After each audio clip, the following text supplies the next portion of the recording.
ओम अज्ञानतिमिरान्धस्य ज्ञानाञ्जनशलाकया चक्षुरुन्मिलितं येन तस्मै श्रीगुरवे नमः। नमो विष्णुपादाय कृष्णपृष्ठाय भूतले श्रीमते भक्तिवेदान्त स्वामिनिति नामिने। नमस्ते सारस्वते देवे गौरवाणी प्रचारिणे निर्विशेष शून्यवादी पाश्चात्य देशतारिणे। जय श्री कृष्ण चैतन्य प्रभु नित्यानंद श्री अद्वैत गदाधर शिवासादि गौर भक्त वृंद। हरे कृष्णा कृष्णा कृष्णा हरे हरे, हरे राम राम राम हरे हरे। मुखं करोति वाचालं पंगुं लंघायते गिरिं यत्कृपातमहं वन्दे श्रीगुरु दीनतारिणं। परमानंद माधवं श्री चैतन्येश्वरम्। हरे कृष्णा। हरि बोल। सवाल सुनते हो अच्छे। हरे बोल। हरे कृष्णा। हरि बोल। ओके, तो हम लोग अभी कहाँ पर थे? हम लोग कहाँ पर थे बता सकते हैं? कौन कोई कहाँ पर थे? हम लोग घर में थे प्रभु जी। घर छोड़ के कहीं गए नहीं। कौन बताएगा? विच श्लोका कहाँ तक हो गया हम लोग का? कौन बता सकते हैं? बताइए कितना श्लोक हो गया है? हरे कृष्णा। 26वां। 26वां। एक ही श्लोक लास्ट क्लास में एक ही श्लोक हुआ था। ओके, तो 10वां अध्याय विभूति योग। तो सबको मैं म्यूट कर देता हूँ, नहीं तो या फिर काम कर सकते हैं। कौन लैपटॉप से कौन ज्वाइन किया है? एनीबडी? लैपटॉप, क्यों लैपटॉप से ज्वाइन करे? पूजा माता ji, you are from laptop, joining from laptop. Hare Krishna प्रभु जी। हाँ प्रभु जी। ओके, तो तुमको मैं होस्ट बना रहा हूँ। कोई अगर अनम्यूट करता है तो you can keep them muted, और जब जरूरत होगी तब सबको अनम्यूट कीजिएगा, ठीक है? हरे कृष्ण। जी प्रभु जी। तो source of everything, essence of Gita and everywhere, भगवान हर जगह है। तो अभी ये हमारा तीसरा लास्ट वाला सेक्शन चल रहा है, हाउ कृष्णा इज एवरीवेयर। और अभी भगवान श्री कृष्ण अपनी विभूतियों का वर्णन कर रहे हैं। तो इस प्रकार से इस अध्याय का विभाजन किया गया था, ठीक है? तो SEE, सी फॉर्मूला। तो we are at the last section of this chapter. Lord Krishna describes his विभूतिज। तो 10वां अध्याय भगवान श्री कृष्ण 9 और 10। भगवत गीता अगर एक किताब के समान है, अगर ये किताब है, ये भगवत गीता है, तो भगवत गीता के पहले 6 सेक्शन क्या है? पहले 6 अध्याय कर्मयोग, मोटा मोटा। उसके अंदर ऑफ कोर्स एक चैप्टर डेडिकेटेडली कर्मयोग का आता है, लेकिन फुल 6 अध्यायों का भी जो सेक्शन है उसको कर्मयोग कहा जाता है, क्योंकि इसमें निष्काम कर्मयोग को बहुत ही ज्यादा जोर देकर भगवान श्री कृष्ण इंपॉर्टेंस देकर बताते हैं। नेक्स्ट, बीच वाले सेक्शन को क्या बताते हैं? भगवत गीता के बीच वाले सेक्शन को क्या बताएंगे? Which section? भक्ति योग। भक्ति योग। भक्ति योग। भक्ति के बारे में भगवान ने बताया। और लास्ट वाला जो सेक्शन है, जो एंड वाला, वो किसके ऊपर है बताइए? ज्ञान योग। ज्ञान योग। ज्ञान योग, ठीक है। तो ये 3 सेक्शन है। तो अभी भगवत गीता का सेंटर पॉइंट क्या है? 18 अध्याय अगर हैं तो सेंट्रल चैप्टर्स कौन से हो गए? 9 अध्याय और 10वें अध्याय, राइट? 9 और 10 जो है भगवत गीता का मेन सीक्रेट है। 9th and 10th, अगर इस बुक का अगर मिडल ये वाला पोर्शन है, उसका जो मिडल होगा that is like the top secret portion. तो 9th and the 10th chapter, they are the top secret portions of this Bhagavad Gita. तो ऑफ कोर्स भगवान भगवत गीता में एक के बाद एक रहस्यों का निरूपण करते हैं, लेकिन सबसे बड़ा रहस्य जो है पहले बीच के 6 अध्याय हैं, और उसमें भी भगवान की भक्ति कैसी करनी है। तो 9वां अध्याय भगवान स्पेशली बताते हैं भक्ति की महानता के बारे में, हाउ ग्लोरीज ऑफ भक्ति can be explained to everyone. Krishna has explained exclusively 9th chapter describing how Krishna's devotion to Krishna is most glorious for a living entity. And 10th chapter, what is the 10th chapter? 10th chapter is telling about what is the object of bhakti. Object of bhakti कौन है? भगवान की भक्ति करनी है। और भक्ति, तो 9वें अध्याय में भक्ति की महानता के बारे में बताया गया है, 10वें अध्याय में भगवान की महानता के बारे में बताया गया है। ऑफ कोर्स भगवान ही बोल रहे हैं ये सब। तो 10वें अध्याय इसलिए ऐश्वर्य, भगवान का ऐश्वर्य है, ठीक है? तो इस ऐश्वर्य में खास करके ये जो लास्ट वाला सेक्शन है, इस सेक्शन में अपने ऐश्वर्य को बहुत ज्यादा डिटेल में भगवान बता रहे हैं, ठीक है, तो दिस इज द सेक्शन। तो ये है ऐश्वर्य वाला section, how Krishna is everywhere. तो बस कुछ एग्जांपल ही भगवान देते हैं। तो यहाँ पर हमारा, तो माई ऑपुलेंस इज लिमिटलेस भगवान ने पहले ही बता दिया, हमने पिछले सेक्शन में बताया। मैं क्या क्या बताऊं, मैं बस कुछ कुछ इंपॉर्टेंट चीजें बता सकता हूँ। तो अभी तक भगवान ने क्या बताया, मैं सब जीवों के हृदय में परमात्मा हूँ, मैं आदि मध्य अंत, जीवों का सब मैं हूँ, यानी कि शरीर का आदि मध्य अंत भगवान है। Even this body is also Krishna, Krishna's energy. उसके बाद ये सब चीजें हम लोगों ने ऑलरेडी कर दिया, डिस्क्राइब किया था। तो लास्ट क्लास में हम लोगों ने सिर्फ 26 वाला श्लोक लिया था कि पेड़ वृक्षों में मैं क्या हूँ, कौन सा वृक्ष हूँ बताइए, बैनियन ट्री या अश्वत्थ, अश्वत्थ, अश्वत्थ। अश्वत्थ। अश्वत्थ को बहुत बार बहुत मतलब से समझा जा सकता है। बरगद का पेड़ भी अश्वत्थ में आता है, और पीपल, पीपल। थैंक यू, याद है, चलो थैंक यू सो मच। और देव ऋषि में क्या हूँ, मैं नारद हूँ, ठीक है। और साथ ही साथ गंधर्वों में मैं चित्ररथ हूँ, और सिद्धों में मैं क्या हूँ, कपिल, परफेक्टेड बींग्स। भगवान ऑफ कोर्स यहाँ पे कपिल तो भगवान के ही अंश हैं, तो अंश अवतार। ओके, तो 27वां और 28वां श्लोक आज हम लोग लेने वाले हैं। तो 27, तो आप लोग मेरे बात दोहरा सकते हैं। हरे कृष्णा प्रभु, साउंड बहुत कम आ रहा है। साउंड बहुत कम आ रहा है, साउंड ठीक है, वॉल्यूम बढ़ाइए, मेरा तो फुल वॉल्यूम में चल रहा ठीक है। है, ठीक है, इस माइक पे साउंड कम ठीक नहीं है। आ सकता है पता नहीं, अब माता जी हमारा का तो वो कुछ चेक प्रॉब्लम करना हो पड़ेगा। साउंड। हाँ, बाकी सब क्यों सही, समझ। साउंड ठीक सही है प्रभु। साउंड ठीक है प्रभु जी। साउंड ठीक है प्रभु जी। ओके, चलिए सबको रिसाइट कीजिए मेरे बाद। उच्छैश्रवसम अश्वानाम विद्धिमाम अमृतोद्भवम्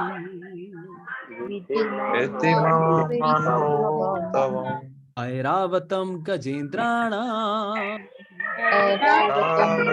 गजेन्द्राणां नराणाम च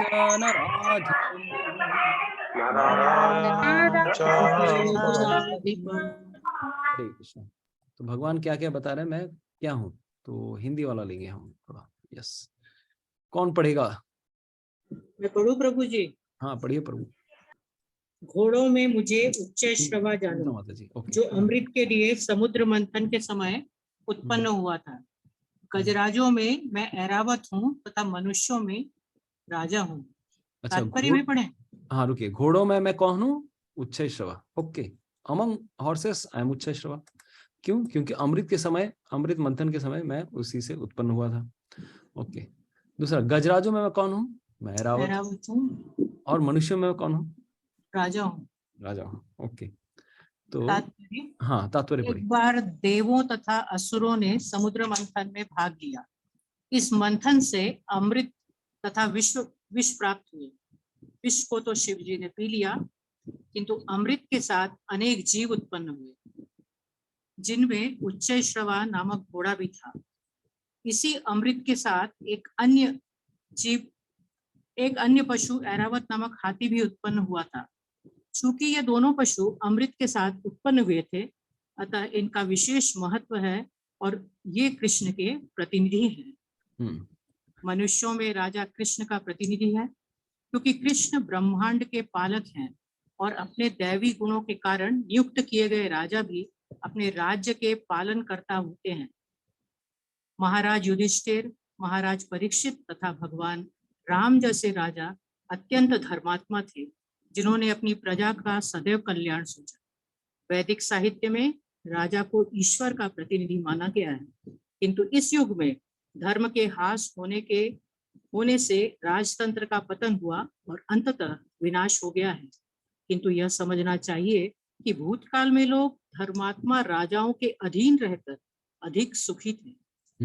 भूतकाल में लोग धर्मात्मा राजाओं के अधीन रहकर ज्यादा सुखी थे। ठीक है, थैंक यू सुमिता माता जी। माता जी घोष आचेन किंतु भालो हिंदी बोलছেন, हिंदी हिंदी अच्छा पढ़ ले रही है माता ji. Okay, thank you so much Sumita माता जी। तो यहाँ पर भगवान श्री कृष्ण ने कितनी उपमाएं दी हैं, 3, कि मैं कौन हूँ।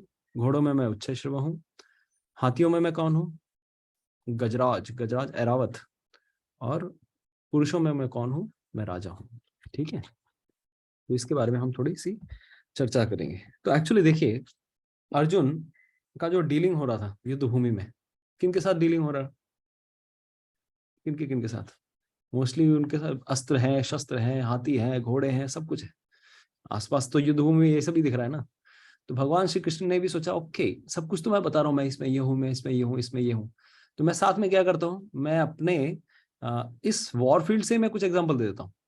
तो इस वॉर फील्ड में मैं, आप क्या देख सकते हैं, अभी अगर आजकल की वॉर फील्ड होगी तो हम क्या बताएंगे कि बैटल फील्ड में टैंक रहेंगे, या फिर क्या रहेंगे, जेट फाइटर्स रहेंगे, या फिर रॉकेट लॉन्चर्स मिलेंगे, राइट? यही सभी तो मिलेंगे ना। और कौन है, कमांडर, कमांडर इन चीफ, ये सभी मिलेंगे, लैंड माइन्स, ये सब चीजें मिलने वाली हैं। और सबसे ज्यादा पावरफुल अगर कुछ देखा जाए तो एटॉमिक बॉम्ब्स। तो उस समय के लिए भगवान श्री कृष्ण अर्जुन को उस तरह की चीजें उसी तरह से रिलेट करके बता रहे हैं। अच्छा, तुम यहाँ पे घोड़े देख रहे हो, घोड़ों में मैं कौन हूँ बताता हूँ। हाथी देख रहे हो ना, हाथी, हर जगह हाथी दिख रहे हैं, हाथियों में मैं कौन हूँ, ठीक है। अस्त्रों में मैं कौन हूँ, सब आएगा अभी, ठीक है। मतलब इस तरह से अभी आने वाला है, अस्त्र वाला नेक्स्ट श्लोक में आने वाला है। तो भगवान ने इस श्लोक में प्रैक्टिकल बात कही है, आसपास में देख के जो भी तुमको दिख रहा है, दैट आई विल टेल। तो यहाँ पर हम लोग अपने पावर पॉइंट में जाते हैं।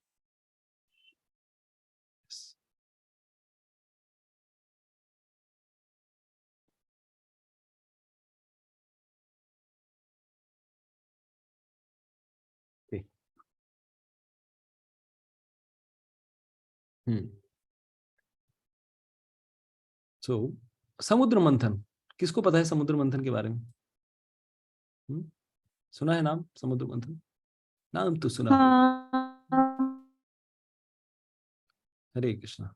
जी नाम सुना प्रभु है जी, कि? सुना है, नाम सुना है। तो ये कौन सा पर्वत था जिसके ऊपर समुद्र मंथन हुआ था, और किस लिए मेरू। हाँ? मेरू पर्वत। मेरू। मेरू पर्वत था या कौन सा? मंदार पर्वत। हाँ मंदार पर्वत प्रभु। मंदार, मंदार, मेरू था या मंदार था? 50-50 आपके पास। मंदार, मंदार, मंदार, मंदार। 50-50 मंदार पर्वत। फोन अ फ्रेंड। अच्छा, मेरू अभी चेंज कर दिया, मेरू से मंदार पे आ गया। नहीं प्रभु, मंदार। हाँ हाँ, मंदार मंदार मंदार या मेरू मंदार, क्या था बताइए? मंदार पर्वत। ओके। मंदार। अच्छा, अगर आज के दिन में अगर भागलपुर जाएंगे, भागलपुर से 110 किलोमीटर की दूरी पे एक और पर्वत भी है, वहां पर भी एक मंदार पर्वत का अंश गिरा हुआ है, ठीक है। तो कभी घूम के आइएगा बिहार में। ऑफ कोर्स रास्ते बिहार रास्ते बहुत ही खतरों के खिलाड़ियों वाले रास्ते हैं वहां पर जाने के लिए। लेकिन आज भी अगर जाएंगे, मंदार पर्वत एक का एक कण, एक वो मतलब उसका एक पोर्शन है, लेकिन वो भी इतना विशाल का है, वो पहाड़ है वहां पे।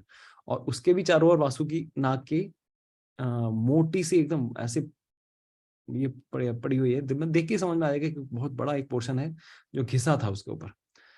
तो ऑफ कोर्स ये समझना मुश्किल है कि उस पहाड़ का अंश यहाँ कैसे आ गया। तो उसको भी मंदार पर्वत कहते हैं, लेकिन ये इस डायमेंशन में है। लेकिन मंदार पर्वत इतना छोटा नहीं था। मंदार पर्वत भागवतम में डिस्क्रिप्शन आता है जब समुद्र मंथन हुआ। कौन से कैंटो में आता है समुद्र मंथन की लीला, बता सकते हैं? कौन बताएंगे? किसने पढ़ा है समुद्र मंथन की लीला, किसने पढ़ ली है, बताइए। अष्टम स्कंध, as far as I remember, eighth canto. तो वहां पर इसके बारे में वृत्तांत आता है कि नीचे भगवान श्री विष्णु, एक्चुअली ये वृत्तांत तब होता है कि अमृत को पाने के लिए भगवान श्री कृष्ण हमें ये एग्जाम्पल सेट कराना चाहते हैं कि किस प्रकार से इस जगत में कोऑपरेशन करके रहना चाहिए, या सहयोग करके रहना चाहिए। तो जब कॉमन इंटरेस्ट हो तो असुर और देवता दोनों एक जगह आकर, क्योंकि देवताओं के पास भी इतनी शक्ति नहीं थी कि इतने बड़े समुद्र को, ये वाला समुद्र नहीं, like there are also higher dimensions oceans. तो जैसे सॉल्ट वाटर ओशन है, मिल्क वाटर ओशन है, मिल्क ओशन है, या फिर ocean of ghee, ocean of liquor, सूरा का भी समुद्र है। तो इस प्रकार से बहुत सारे समुद्र हैं। तो उसमें से जो बृहत जो समुद्र है, जो क्षीर सागर, राइट, क्षीर सागर, तो उसका मंथन जब किया गया, या मिल्क का जब ओशन का जब मंथन किया गया, तो उस मंथन से क्या क्या निकला, तो भले ही वो दूध का सागर है, लेकिन सबसे पहले क्या निकलता है? पॉइजन निकलता है। तो यहाँ पर अगर हम देखें, सबसे नीचे कौन है देख पाएंगे हम लोग? कच्छप। क्योंकि नीचे का फाउंडेशन देने के लिए भी भगवान श्री हरि ही आते हैं। ये कूर्म अवतार बन के खुद आए। तो नीचे कूर्म अवतार थे, और ऊपर से भी वो जो मंदार पर्वत था, मेरू पर्वत और भी बड़ा भारी है। तो मंदार उसका छोटा वर्जन, उसका बच्चा है एक तरह से। मेरू पर्वत की जो डायमेंशन है वो दी गई है करीब 1,00,000 योजन या 12 लाख किलोमीटर, और वो हम नहीं देख पाते। तो वो सेंटर ऑफ द यूनिवर्स, इस ब्रह्मांड के केंद्र में है। लेकिन दूसरी ओर ये जो पर्वत है मेरू मंदार, करीब इनका डिस्क्रिप्शन आता है 2000 या 10,000 योजन, यानी कि 12,000 किलोमीटर। अभी इनको उठाने में ही हालत खराब हो जाती है। सॉरी, 1,20,000 किलोमीटर, 10,000 योजन यानी कि 1,20,000 किलोमीटर, इतनी हाइट है। एक योजन मतलब 12 किलोमीटर, 12 पॉइंट कुछ समथिंग किलोमीटर होती है। तो अभी इन दोनों के बीच में ये सब समुद्र मंथन की लीला चल रही थी। ठीक है, तो मंथन करने के समय अभी वासुकी नाग को चूज किया गया कि वासुकी, अभी ये वासुकी भी आने वाले हैं। भगवान श्री कृष्ण बताने वाले हैं कि मैं वासुकी हूँ, नागों सर्पों में मैं वासुकी हूँ, तो नागों में मैं वासुकी हूँ। तो इस प्रकार से वासुकी को चूज किया गया कि आपके द्वारा हम समुद्र मंथन करेंगे। तो ऑटोमेटिकली भगवान ने भी क्या किया एक तरह से, तो देखिए ये वासुकी वाले डिस्क्रिप्शन में भी मैच करेगा, मैं पहले ही बता दे रहा हूँ, क्योंकि ये 3-4 जो डिस्क्रिप्शंस आ रहे हैं ये एक दो के एक साथ रिलेटेड है। तो भगवान ने बोला कि देखो अभी इतना बड़ा पर्वत को जब मंथन करेंगे तो कुछ तो रस्सी चाहिए ना, वो रस्सी कहाँ से मिलेगी? तो रस्सी क्या करेंगे? वासुकी चलो तुम आ जाओ। तो वासुकी आ गए, अब उनको मिला के रस्सी से खींचातानी करनी है। अभी उसमें भी भगवान कृष्ण ने जानबूझ के क्या किया, क्योंकि देवता भगवान कृष्ण के भक्त होते हैं। तो भगवान कृष्ण ने क्या किया, जानबूझ के मुंह वाला पोर्शन लिया कि हम देवता लोग और मैं, हम लोग इस साइड में रहेंगे और असुर लोग तुम लोग पीछे वाले साइड में रहना। तो असुर लोग सोच रहे हैं यार कुछ तो गड़बड़ है। इस देवता लोगों को भगवान विष्णु, भगवान कृष्ण उस साइड में लेके गए। देखो अच्छा वाला पार्ट अपने पास रख लिया और हम लोग को पीछा वाला पार्ट दिया। तो हम क्या करेंगे, हम पहले ही अपोज करेंगे, नहीं ये डील गड़बड़ है, इसमें कुछ तो गड़बड़ है, दाल में काला है कुछ। हम सामने वाला फ्रंट पोर्शन लेंगे और देवताओं को पीछे वाला पोर्शन लेंगे। तो देवता लोग बोले क्या करे भगवान? बोले हाँ डन, राइट, अरे यही तो मैं चाहता हूँ, इसीलिए मैं उल्टा करवा रहा हूँ। ठीक है, तो भगवान श्री कृष्ण ने उल्टा स्कीम इसीलिए किया क्योंकि असुरों को अगर डायरेक्टली अगर पहला वाला देते तो वो नहीं लेते, इसलिए पहले देवताओं को फ्रंट पोर्शन दिया। अभी फ्रंट पोर्शन में प्रॉब्लम क्या था, क्योंकि ये नाग स्वरूप है और इनके मुख से क्या निकलती है? विष या अग्नि, मतलब विष नहीं, उनका विष भी अग्नि के समान निकलता है। और इतने जल रहे थे ये लोग, अंत में जाके इतनी इनकी परेशानी हुई लास्ट में, बाप रे बाप क्यों मैंने मतलब इतने गर्म पोर्शन को ले लिया, सबका मुंह जल गया एकदम, इतनी गर्मी में थे। और देवता लोग चूंकि भगवान कृष्ण पे आश्रित हैं, इसलिए आराम से, क्योंकि उन्होंने भगवान के डिसीजन को फाइनल समझा, कोई भी चूचा कुछ नहीं किया, हाँ भाई हम वापस करते नहीं, जो लेना है लो, भगवान हमारे साथ है। तो जब भी कोई व्यक्ति भगवान का सहारा लेता है, जैसे अर्जुन ने भगवान का सहारा लिया, पर जिस समय जयद्रथ को मारने का सिचुएशन आया, भले ही भगवान कृष्ण ने अर्जुन को कहा तुम चिता को प्रज्वलित कर लो, अब मरने का समय आ गया, मरो, अर्जुन कुछ भी किसी भी तरह से कोई एक आह तक भी नहीं करते, क्योंकि वो भगवान कृष्ण पे आश्रित थे। तो जो भी व्यक्ति भगवान श्री कृष्ण पे आश्रित रहेगा पूर्णतया, जो होगा भगवान देखेंगे। मारो भी राखो भी, जो इच्छा तुहार, नित्य दास प्रोति तुहा अधिकार। आप मेरे साथ जो भी करेंगे भगवान, मैं आपका शरणागत हूँ। तो भगवान उसकी रक्षा करते हैं। भगवान भी परीक्षा लेते हैं, देवताओं की भी परीक्षा ली उन्होंने, तुम लोग मुझ पर कितना डिपेंडेंट हो, are you really thinking that I can save you, I can protect you? And demigods, देवतास were really assuring, they were fully assured that Krishna will protect them. तो सोचिए नीचे से भी भगवान आए और ऊपर से भी उस पर्वत को मंथन तो होगा, उसको भी स्टेबिलिटी देनी है ना, तो ऊपर से भगवान हरि नाम के जो अवतार है वो भगवान श्री कृष्ण इस रूप में उसको बैलेंस करने के लिए ऊपर से भी आ जाते हैं। तो भगवान इतना जब कुछ कर ही रहे हैं तो मंथन भी खुद ही कर देते हैं ना। समुद्र मंथन की लीला में इतने सारे लेसन हैं, आप कल्पना नहीं कर सकते, इतने बड़े लेसन। अरे पहाड़ को उठा के लेके आ रहे हैं, देवता लोग उठा रहे हैं, असुर लोग उठा रहे हैं, उठा नहीं पा रहे हैं। तो मुझे एक सवाल पूछ सकते हैं? हाँ पहले मैं एक लीला खत्म कर दूं उसके बाद। हाँ हाँ। तो इतनी भयानक स्थिति थी, कोई उठा नहीं पा रहा है। बहुत सारे देवता लोग तो पिचक के मर गए, फिर असुर लोग भी पिचक के मर गए। फिर भगवान हरि आते हैं, बोला चिंता मत करो, गरुड़ गरुड़ के ऊपर मैं उठाता हूँ उसको। तो जब भगवान हरि आकर उठा ही रहे हैं तो पहले ही बोल देते भाई तुम लोग क्यों ट्राई कर रहे हो, मैं उठा के लेके चले जाऊंगा, कर सकते थे ना। लेकिन भगवान हमेशा हमसे सब कुछ कार्य करवाना चाहते हैं। He wants us to do all this things.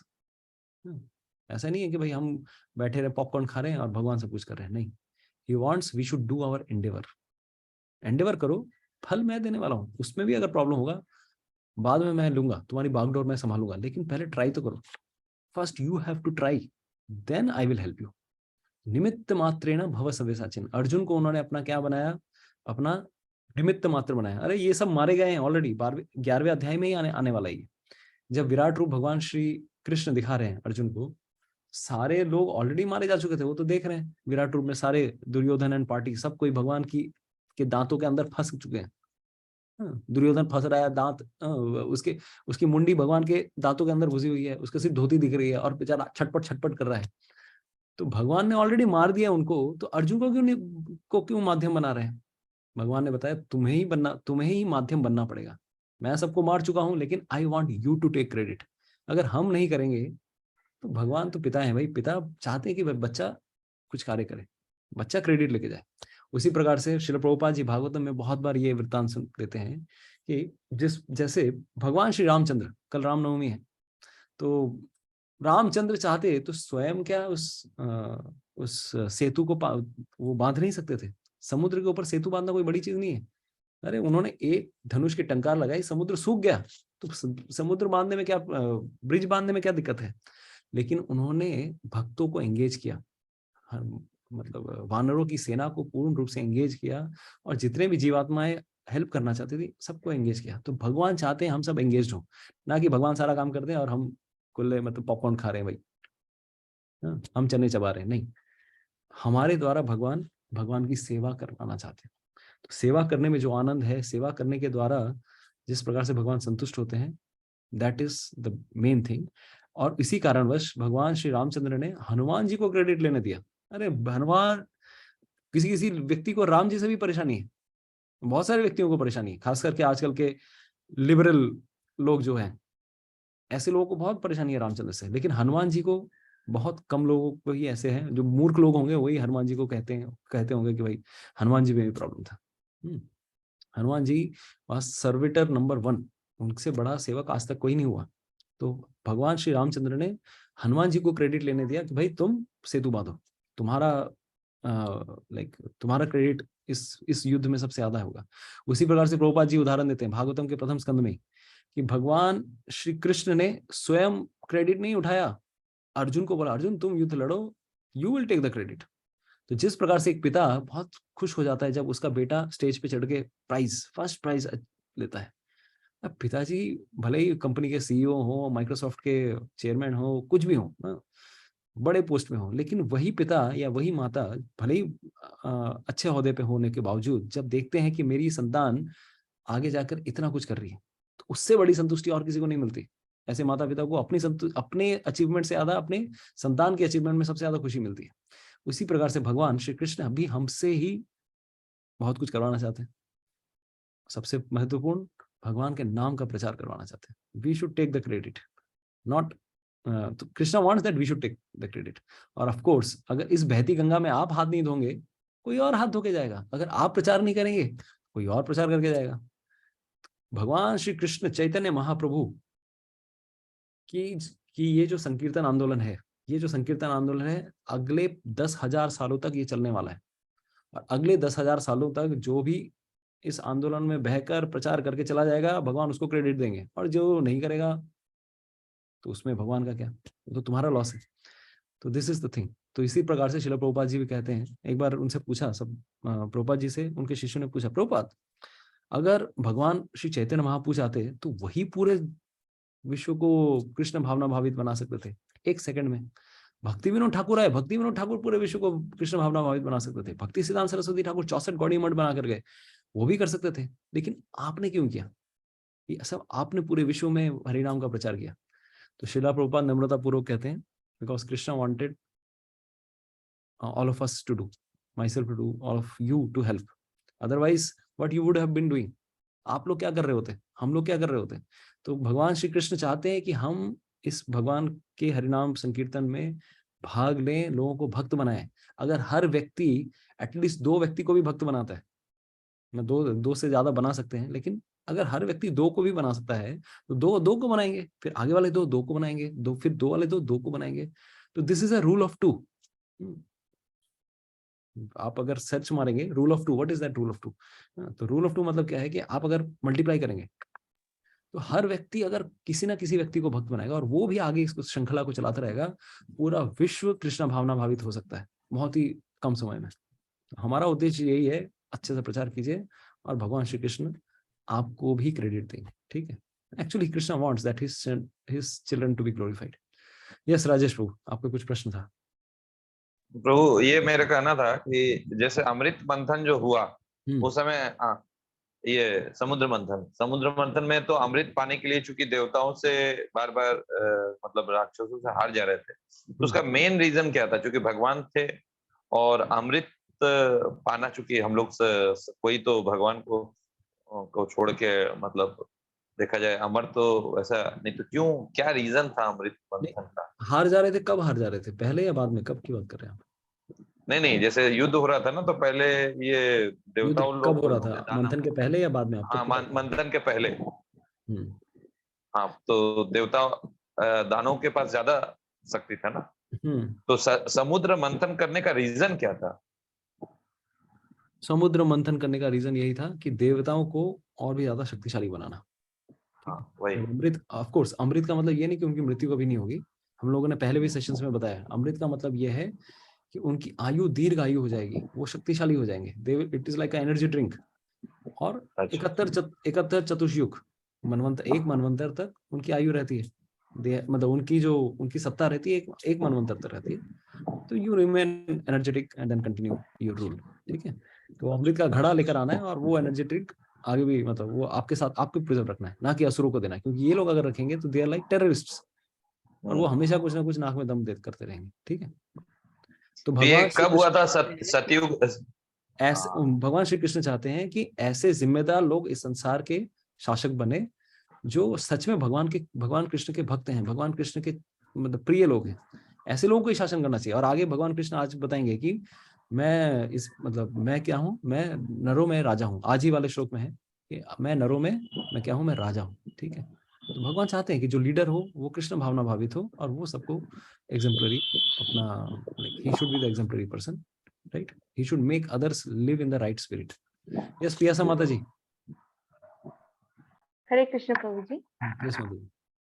হ্যাঁ বলছি প্রভু যে সমুদ্র মন্থনের রিজন মানে তার আগে এরকম একটা কিছু হয়েছিল না কি স্ত্রী হারিয়ে গেছিল মানে ভগবান মানে লক্ষ্মী মাতা হারিয়ে গেছিল কোনো একটা কারণে, তো স্ত্রীকে খুঁজে পাওয়ার জন্য সমুদ্র মন্থন করা হয়েছিল, এরকম কিছু কাহিনী একটা পড়েছিলাম কোনো জায়গাতে।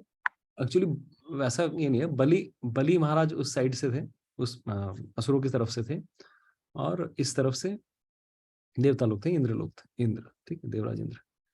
तो इन दोनों में बार बार कुछ ना कुछ देवासुर संग्राम होता रहता था, बहुत भयानक भीषण संग्राम होता था। ऐसे संग्राम हो रहे थे और देवता लोग हार जा रहे थे बार बार। तो भगवान श्री कृष्ण ऑफ कोर्स इसी समुद्र मंथन से बहुत सारी चीजें उत्पन्न हुई है। तो लक्ष्मी जी वाला जो ये है, इसी में से लक्ष्मी देवी उत्पन्न हुई है। अभी लक्ष्मी देवी नित्य पार्षद भी हैं भगवान श्री विष्णु की, लेकिन इस लीला से भी समुद्र से उनका जन्म होता है, चंद्रमा का जन्म होता है, अमृत का जन्म होता है, या फिर संजीवनी का जन्म होता है, या फिर हीरे रत्न जवाहरात सब कुछ का जन्म होता है, जिसके द्वारा इस संसार की पुष्टि हो सकती है।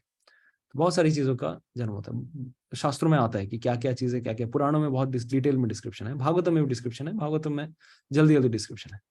तो मुझे ये ज्ञात नहीं है कि लक्ष्मी देवी गुम हो गई थी या I don't know, because Bhagavatam never says like that. Lakshmi Devi उत्पन्न हुई, फिर उन्होंने सोचा कि संसार में कौन ऐसे व्यक्ति हैं, ऐसे पुरुष हैं जिनके अंदर कोई दोष नहीं है।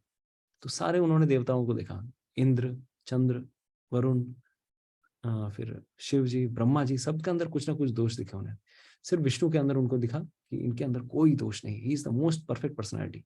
तब जाकर उन्होंने वरमाला भगवान श्री विष्णु, ऑफ कोर्स वो तो नित्य संगिनी है उनकी, তো উनको पहराई তো আমি জানি না মাতাজি এই জিনিসটা যে উনি হারিয়ে গেছিলেন বাট इसीलिए उनका नाम क्या पड़ा रत्नगर्भ मतलब ऑफ कोर्स समुद्र का नाम रत्नगर्भा या फिर लक्ष्मी देवी के पिता भी कहे जाते हैं और अगर हम लोग जगन्नाथपुरी कुछ दिनों बाद जाने वाले हैं तो हम लक्ष्मी देवी के पिता समुद्र देव तो उनके पास भी हम लोग जाएंगे स्नान करेंगे और उनकी कुछ स्पेशल कहानियां हैं क्यों श्री चैतन्य महाप्रभु चूज करते हैं ऐसा निर्णय लेते हैं कि मैं इस समुद्र में आकर ही स्नान करने वाला हूँ क्योंकि इसकी कहानी विरजा नदी के से रिलेटेड है ठीक है विरजा नदी और उनके बेटे हुए समुद्र 7 समुद्र उनके पुत्र हुए और क्यों भगवान श्री कृष्ण उनके छोटे बेटे जो लवण समुद्र है उनके पास जाकर वो समुद्र के तट के पास वो अपना पुरुषोत्तम क्षेत्र जगन्नाथपुरी का वो स्थापित करते हैं इसके पीछे बहुत बड़ी कहानी है और इसीलिए फिर बाद में चैतन्य महाप्रभु भी आते हैं उनकी छोटा बेटा विरजा देवी को बहुत प्रिय था लेकिन उनको उन्होंने श्राप दे दिया था सबको ही श्राप सारे बेटे पुत्रों को श्राप दे दिया था और फिर भगवान जगन्नाथ उस पुत्र को स्पेशल कृपा देने के लिए उन्हीं के तट के पास आकर महोदधि के पास आकर अपना मंदिर बनाते हैं ठीक है तो लक्ष्मी देवी वाला स्टोरी मेरे को सच में नहीं पता है ठीक I can not comment okay next तो यहाँ पर हम लोग ओके तो इस प्रकार से ये लीला चल रही थी तो मैं कहाँ था ओके तो कहाँ एक्चुअली फिर यहाँ पर इसी समुद्र मंथन में बहुत सारी चीजें नहीं है चंद्रमा हुए या फिर इवन आयुर्वेद के धन देवता धनवंतरी वो भी निकले धनवंतरी अपने हाथ में कलश लेकर समुद्र ये अमृत का कलश लेकर निकले थे तो एक घोड़ा भी निकला था इसमें घोड़ा निकला था एक हाथी निकला था ऐरावत किसी हाथी से निकला था तो उस घोड़े के बारे में ये प्रस्ताव आ रहा है ठीक है Who was this horse? इस घोड़े का नाम क्या था बताइए उच्चश्रवा उच्छैश्रवा तो उसके बारे में ये कहानी है ठीक है तो उच्छैश्रवा तो तो बोला जाता है भागवतम में ये वृत्तांत आता है 8वें स्कंद में जो समुद्र मंथन की लीला जो है 8वें स्कंद में है तो वहां पर वर्णन आता है कि जिस समय ये घोड़ा निकला इसकी विशेषता भी बताई गई ये मन की गति से दौड़ सकता है ठीक है और स्वर्ग में जाने से ही इस घोड़े के दर्शन होते हैं मगर मान लीजिए अगर मतलब सोचिए ये इतना स्पेशल घोड़ा है कि यहाँ अगर गए ओ यार स्वर्ग में जाएंगे तो आपको गाड़ी पार्क हुई मिलेगी ठीक है बहुत सारी गाड़ियां अभी देवराज इंद्र की गाड़ी क्या है व्हाट इज द 4-व्हीलर ऐरावत पार्क मिलेगा आपको अरे देवराज इंद्र की ओ क्या स्पेशल गाड़ी है क्या एकदम दूध की तरह चमक रहा है ऐरावत और इवन घोड़े भी दिखेंगे आपको ऐसे घोड़ा जो मन की गति से भाग सकता है वो है स्पेशल घोड़ा जो समुद्र मंथन से आया था तो दीज आर स्पेशल प्राइज पोसेशंस मान लीजिए अगर आप कभी प्राइम मिनिस्टर ऑफिस में जाते हैं और उनकी सबसे महंगी वाली गाड़ी जो कि बुलेट प्रूफ है जो कि इतनी मोटी बुलेट प्रूफ चादर से लगी हुई है कि हम कल्पना भी नहीं कर सकते ठीक है सबसे ज्यादा हेवी गाड़ी है सबसे हेवी ड्यूटी गाड़ी या फिर आप मान लीजिए प्राइम मिनिस्टर के साथ मोदी जी के साथ आप एयरपोर्ट तक जाते हैं तो एयरपोर्ट में उनकी स्पेशल जो एयरफोर्स 1 अमेरिका की एयरफोर्स 1 होती है इंडिया की प्राइम मिनिस्टर जी की गाड़ी का नाम क्या है मतलब प्लेन का नाम क्या है आई डोंट नो बट उनकी खास प्लेन कुछ साल पहले ही बनाई गई है तैयार की गई है राइट तो वो देख के आप सोचेंगे बाप रे पूरा full high tech devices high tech instrumentation के साथ लैस रहेगा उसी तरह से ये जो घोड़े हैं और ये जो हाथी हैं इनके पास स्पेशल क्षमता है तो इनके बारे में एक स्पेशल घटना आती है इनके बारे में स्पेशल कहानी आती है तो ये क्या कहानी है एक समय की बात है महाभारत में आदि पर्व में ये कहानी आती है ठीक है तो कद्रू और विनता जानते हैं आप who was Kadru and who was Vinata कौन है कद्रू और विनता नाम सुना है नाम तो सुना होगा कद्रू विनता यस सृष्टि के प्रारंभ में कश्यप मुनि की बहुत सारी पत्नियां थी जिनसे इस संसार की सृष्टि हुई है उनमें 2 पत्नियां जो हैं क्या है उनका नाम कद्रू और विनता कद्रू के पुत्र कौन हुए और विनता के पुत्र कौन हुए কদ্রুর হচ্ছে যত নাগ নাগ আর বিনতার হচ্ছে গরুড় গরুড় আর কেউ আর সূর্যের যে সূর্যের মানে हाँ बताओ সূর্যের যে রথ চালায় হ্যাঁ হ্যাঁ जगन्नाथपुरी मंदिर जाएंगे, पहला जो स्तंभ दिखेगा उसका नाम है अरुण स्तंभ। उनका लेवल ऐसा है, वो ऐसे गरुड़ गरुड़ के भाई हैं अरुण। अरुण देव। दोनों ही कौन सी जाति से हैं, प्रजाति से हैं, दे आर ईगल स्पीशीज, और वो ऐसे करके बैठे हैं। मंदिर के अंदर कौन है, गरुड़ बैठे हैं, और मंदिर के बाहर कौन है, उनके भाई अरुण। कोणार्क मंदिर से उस स्तंभ को लाकर बाहर रख दिया गया, ठीक है। दोनों भाई मंदिर के आगे अंदर बाहर है। तो अंदर में गरुड़ स्तंभ है, जहाँ पे चैतन्य महाप्रभु ऐसे दर्शन किया करते थे। हमारी पूरी यात्रा आ रही है, उसका प्रोमो में भी दे देता हूँ, ठीक है। तो ऐसे भगवान चैतन्य महाप्रभु गरुड़ स्तंभ के पीछे से दर्शन करते थे। उनके मन में ये विचार आता था कि अरे भगवान श्री कृष्ण के प्रिय वाहन या प्रिय भक्त हैं गरुड़ देव, तो जगन्नाथ जी जरूर गरुड़ को तो देखेंगे। और चैतन्य महाप्रभु इतने नम्र थे, भले ही वो कृष्ण है लेकिन वो राधा रानी के भाव लेकर आए। तो वो सोचते थे कि अरे गरुड़ को देखेंगे तो मैं अगर पीछे रहूंगा उनके तो मुझे भी देख लेंगे। तो हमेशा वो जगन्नाथ जी के दर्शन करते थे मंदिर के एकदम पीछे से। और ऐसा करके तो उन्होंने दीवार पे हाथ दिया, दीवार में भी 3 उंगलियों के दाग, पिघलने के दाग हो गए। चैतन्य महाप्रभु के 3 उंगलियों के दाग अभी भी हैं उस शिला पे, जहां से, और जिस शिला पे खड़े थे वो चट्टान पिघल गई। तो वो चट्टान मंदिर के बाहर प्रांगण में रखी गई है, जहां पर भगवान श्री चैतन्य महाप्रभु के चरण चिन्ह है, और 3 उंगलियों के दाग ऐसे, 3 उंगली, ये 3 उंगली ऐसे अभी भी लोग जाकर दर्शन करते हैं। तो अरुण, আমি যখন ওই গেছিলাম তখন ওই যিনি পান্ডা ছিলেন উনি তো মন্দিরের ভেতরে আঙুলের ছাপও দেখিয়েছেন। মন্দিরের ভিতরেরই তো কথা বলছি, বাইরে না, ভিতরে। ঠিক। गरुड़ स्तंभ मंदिर के अंदर जो गर्भगृह है, सॉरी नॉट गर्भगृह, जो व्हाट इज दैट, नाट मंदिर है, जो बीच वाला जो नाट मंदिर आता है, आपके पीछे भोग मंडप, एकदम सामने गर्भगृह, बीच वाला जो पोर्शन आता है, तो उस पोर्शन में गरुड़ स्तंभ है। और मंदिर के बाहर जैसे आप जाएंगे, एक काला रंग का एक पिलर है, तो उसके ऊपर गरुड़ के भाई अरुण है। तो वो कोणार्क मंदिर से उनको वहां पर लाया गया, क्योंकि कोणार्क मंदिर तो अल्टीमेटली बना नहीं, क्योंकि कुछ अशुभ घटनाएं हो जाती हैं, और अंत एक दिन पहले वो मंदिर एक तरह से डिसेक्रेड हो जाता है, अशुभ कुछ चीजें हो जाती हैं। तो अंत में वो जो पिलर था उनको वहां पे लाया गया, क्योंकि वो सूर्य देव के सारथी थे, लेकिन दोनों ही भक्त हैं। तो इन दोनों के बारे में बताते हैं, विनता और कद्रु। तो कश्यप मुनि की कृपा से विनता को उन्होंने पूछा, तुमको क्या चाहिए, तुमको क्या वर चाहिए, बोलते, और कद्रु से पूछा उन्होंने, तुमको क्या वर चाहिए। कद्रु ने कहा कि मुझे संतान रूप में 1000 दिव्य सांप मुझे चाहिए संतान रूप में। ओके, तो कश्यप मुनि ने तथास्तु किया। और विनता तुम्हें क्या चाहिए, उन्होंने बोला मुझे सिर्फ 2 संतानें चाहिए। हाँ, लेकिन मुझे कौन सी संतानें चाहिए, चील या ईगल की स्पीशीज में। अच्छा, तो उन्होंने उनको तथास्तु किया। तो उनको 2 संतानें उत्पन्न हुई, अरुण और गरुड़।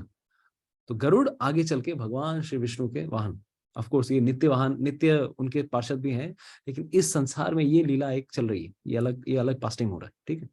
और फिर दूसरी तरफ कद्रु के 1000 दिव्य विशेष शक्तियों वाले संतानें उत्पन्न हुई, ठीक है। तो ये कद्रु और विनता दोनों ही दक्ष की पुत्रियां थी, दक्ष की 60 पुत्रियां थी। तो उनका विवाह जो हुआ कश्यप मुनि से हुआ, तो कश्यप से इनका ये हुआ। तो एक समय की बात है, इन दोनों में, ये दोनों क्या है, क्या बोलते हैं, सौतन है ना। तो सौतन है, तो एक समय जैसे ये घोड़े की उत्पत्ति हुई, तो दोनों इतनी आतुर हो जाती है, अच्छा ये घोड़ा देखा है यार, क्या घोड़ा है, इसका स्पेशलिटी क्या मस्कुलर घोड़ा है। तो दोनों में से एक ये होता है कि अच्छा, कद्रु बोलती है, अच्छा तुम बताओ तो ये घोड़ा कौन से रंग का है, मतलब व्हाइट रंग का है। अच्छा, इसकी पूंछ कौन से रंग की है, मतलब व्हाइट रंग की है। तो क्या बात कर रही हो, ये वो घोड़े की पूंछ काले रंग की है। तो विनता बोलती आप क्या कह रही है, घोड़े की पूंछ तो व्हाइट है। कद्रु बोलती घोड़े की पूंछ ब्लैक है, तुमको दिख नहीं रहा है, नहीं वो ब्लैक है वो। तो अभी दोनों में बेट लग गया, शर्त। हम लोग कभी कभार शर्त लगाते हैं ना, ओए चल यार 50 रुपए की शर्त लगा, या 50 रसगुल्ले की शर्त लगाते हैं। तो ऐसी शर्त लगा दी उन्होंने। तो देखिए, शर्त कभी भी नहीं लगानी चाहिए।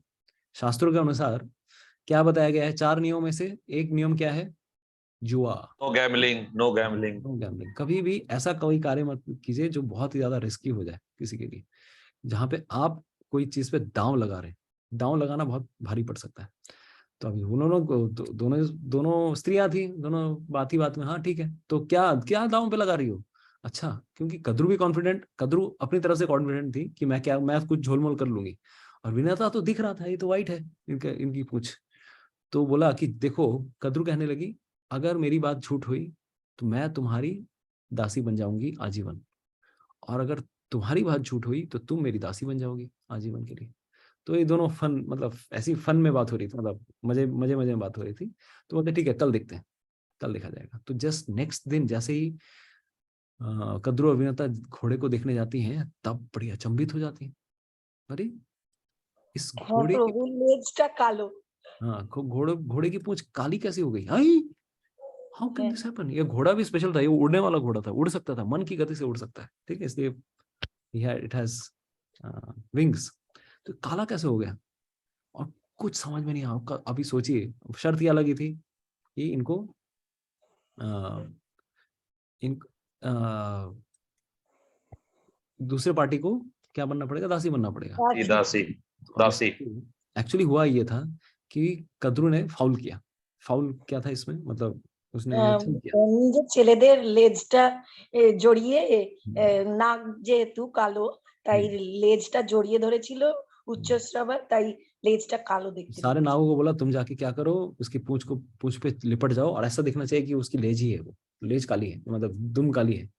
तो इस प्रकार से सारे जो नाग है उनके माँ की बात तो सुननी पड़ेगी, तो वो ऐसे करते हैं, ठीक है। तो इस प्रकार से वो उनकी पूंछ में लिपट जाते हैं। तो काले रंग के बाल बनकर वो इस प्रकार से लिपट गए, और लास्ट में वो हार जाती है शर्त। अब हार जाती है तो उनकी माँ, सोचिए, गरुड़ देव को कितना बुरा लगा होगा, अरुण देव को कितना बुरा लगा होगा कि मेरी माँ किसी और की दासी बन गई, झाड़ू पोछा काम घर का सब कुछ करवा रही है, इस प्रकार से। ये तो इंसल्टिंग है ना ये। तो अभी इस चीज से निकलने के लिए क्या करना चाहिए? तो गरुड़ देव गए, बोले कि मेरी माँ को इस शर्त से निकालने के लिए क्या करना पड़ेगा? देखिए, एक दाव के बाद उस निकालने के लिए कुछ और चीज दाव में लगानी पड़ेगी। तो उनकी माँ ने क्या किया, कद्रू भी बोलती है, अच्छा, तुमको अगर अपनी माँ को अगर इस बंधन से निकालना है तो तुम क्या करो, देवराज इंद्र के पास जाओ और वहां से उसके पास से अमृत लेकर आओ। मैं चाहती हूँ कि मेरे पुत्र लोग अमृत का पान करें। I want that. सोचिए, मतलब क्या सिचुएशन है। अभी नाग लोग अमर बन जाएंगे तो क्या होगा? तो वो अपने पुत्रों को अमर बनाना चाहती थी। तो जो उसी अमृत, मतलब उस समय कुछ समय पूर्व ही जो अमृत मंथन हुआ, समुद्र मंथन हुआ, उस अमृत का अंश वो अपने पुत्रों को भी देना चाहती थी। इसीलिए इतनी बड़ी सारी चीजें हुई। और गरुड़ देव, सबको पता था कि गरुड़ देव बहुत ही ज्यादा शक्तिशाली है। तो गरुड़ देव बोलते हैं, मैं अपनी माता को रिहा करने के लिए मैं कुछ भी करूंगा। और उस समय वो उड़ के आते हैं, और जाने के बाद देवराज इंद्र के पास जाकर, गर्ग संहिता में ये मेंशन आता है कि किस प्रकार से उठा के लेकर आ गए वो। और सारे देवतागण हक्के बक्के रह गए, कोई गरुड़ से युद्ध ही नहीं कर पाता है। उनके आंखों के सामने, उनके नाक के सामने से वो उठा के लेके चले जाते हैं, और लेकर जाके उनकी सौतेली माँ को अर्पण कर देते हैं।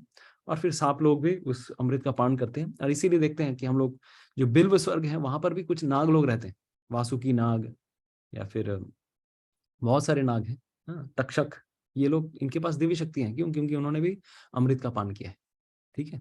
इसीलिए जब परीक्षित महाराज के पुत्र जन्मेजय ने इतना बड़ा यज्ञ करने का अनुष्ठान किया तो तक्षक नहीं गिरा। भले ही तक्षक ने अपने उसी के पिता परीक्षित महाराज को मारने की पूरी चेष्टा की थी। फुल उन्हीं के कारण ही उनके पिताजी के इस धराधाम से जाने का कारण बने। ऑफ कोर्स परीक्षित महाराज शुद्ध भक्त हैं, वो अपना शरीर पहले त्याग चुके थे, लेकिन वो उसका कारण बने थे। तो उस सर्प यज्ञ में तक्षक नहीं मारे गए। ब्रह्मा जी आके बोलते, भाई सब तक्षक को अमृत प्राप्त हुआ है, क्यों तुम उसके पीछे पड़े हो, छोड़ दो उसको, सारे सांपों को मत मारो, हत्या मत करो। तो फिर वो यज्ञ पूर्ण रूप से निलंबित कर दिया जाता है। तो ये पूरी घटना घटती है। तो स्वर्ग लोक में अभी भी अगर जाएंगे तो हाँ, तो इस प्रकार से उन्होंने अपनी माता को छुड़ाया और बाकी नागों को अमृत भी दिलवाया, ठीक है। ये पूरी घटना थी इसके ऊपर। तो this is the story. Next इसी श्लोक में फिर आगे चल के बताते हैं कि मैं क्या हूँ। तो अभी समझ में आया कि घोड़ों में मैं बेस्ट वाला घोड़ा हूँ। कृष्ण बता रहे हैं I am the best among everything. तो घोड़ों में मैं बेस्ट कौन सा हूँ? जो समुद्र मंथन से निकला वही वो होगा ना बेस्ट। अच्छा, इसके बाद हाथियों में, क्योंकि युद्ध भूमि में हाथी भी थे, तो हाथी कौन हूं मैं? कौन सा वाला हाथी हूँ? मैं गजराज। एरावत। ऐरावत। गजराजों में मैं क्या हूँ? ऐरावत। तो ऐरावत के बारे में वृत्तांत आता है कि बृहद भागवतामृत में वर्णन आता है कि ऐरावत के कितने दांत थे, देखा होगा आपने। अभी कितने दांत देखे आपने? 4। ओके। और कितने सूंड हैं ऐरावत के, किसी को पता है? एक हाँ? ही दिखा। यहाँ पे एक एक दिखा, लेकिन एक नहीं है। 5टा 5टा। ओके, आर क्यों बोलते चल? 5टा तीन। 5टा 4। ओके।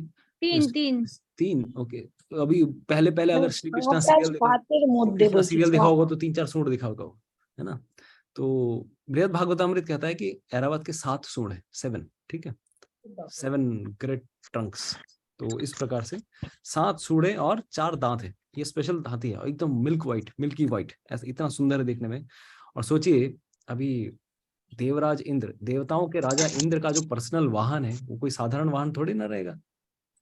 कितना उसका, आप सोचिए, आजकल हम लोग कोई गाड़ी खरीदते हैं, 4 व्हीलर खरीदते हैं, क्या देखते हैं? स्पेसिफिकेशन देखते हैं ना।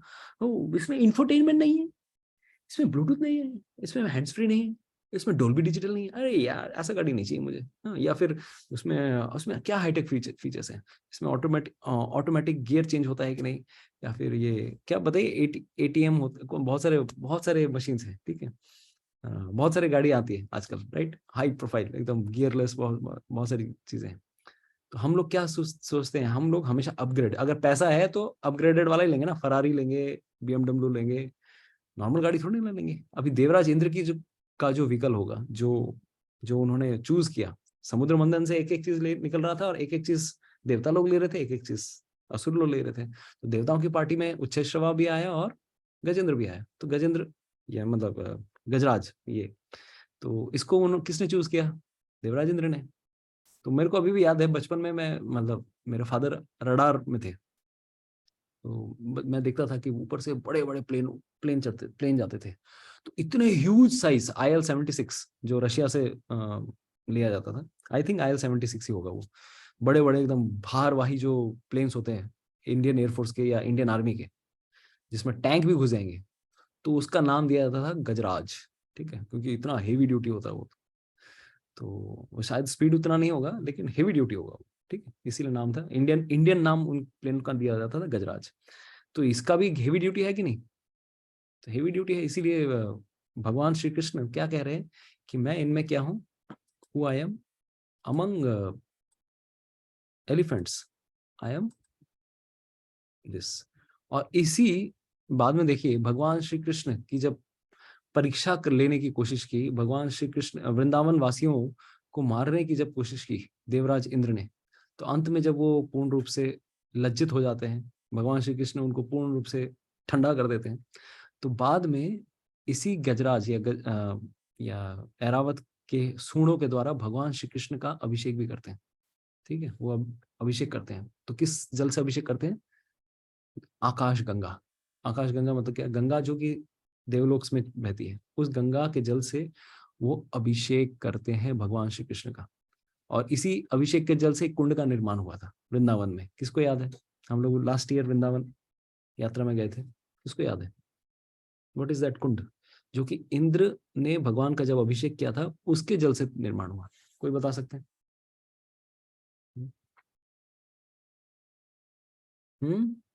বলুন বলুন, সবাই তো গেছিলেন। কুন্ডটার নাম क्या है? কুসুম সরোবর। কুসুম সরোবর তো দেখতে ভালো ছিল, সে কুসুম সরোবর না। বলুন। अंदर अंदर लेके गए थे। পবন পবন কুণ্ডু পবন কুণ্ডু পবন কুণ্ডু ना, পবন পবন पावन सरोवर नहीं, नहीं माता, बताइए बताइए। राधा कुंड, श्याम कुंड, पीली पोखर, ये 3 तो हम लोग याद है। वो एक और एक सबसे पहला वाला मिला गोवर्धन था। के पास में होगा, क्योंकि गोवर्धन की लीला हुई है। बताइए, बताओ बताओ। गोविंद कुंड। गोविंद कुंड। कौन बोला? कौन बोला? हरे कृष्णा, नाम बता दीजिए। हरे कृष्णा प्रभु जी। सिद्धि माता जी, हरि बोल, जय हो। एटलीस्ट मेरा नाम नहीं डूबा है। ठीक है, Hare Krishna, thank you so much. Govind Kund, ठीक है, गोविंद जो सुरभि माता ने भगवान श्री कृष्ण को बोला कि ये इंद्र नहीं है। सुरभि माता भी आई थी ना, अभी सुरभि का भी डिस्क्रिप्शन आने वाला है। सब सब ये कहाँ पे ये कहाँ से आए हैं? ये सब समुद्र मंथन से है। ये सब समुद्र मंथन की लीला इन 2-3 श्लोकों का पूरा सार है। तो सुरभि देवी कहते हैं कि जो गायों को मारने वाला इंद्र है, इनको हम अपना इंद्र नहीं समझ सकते। He cannot be Indra. Rather, we think, we consider from today onwards that you, O Krishna, you are our Indra.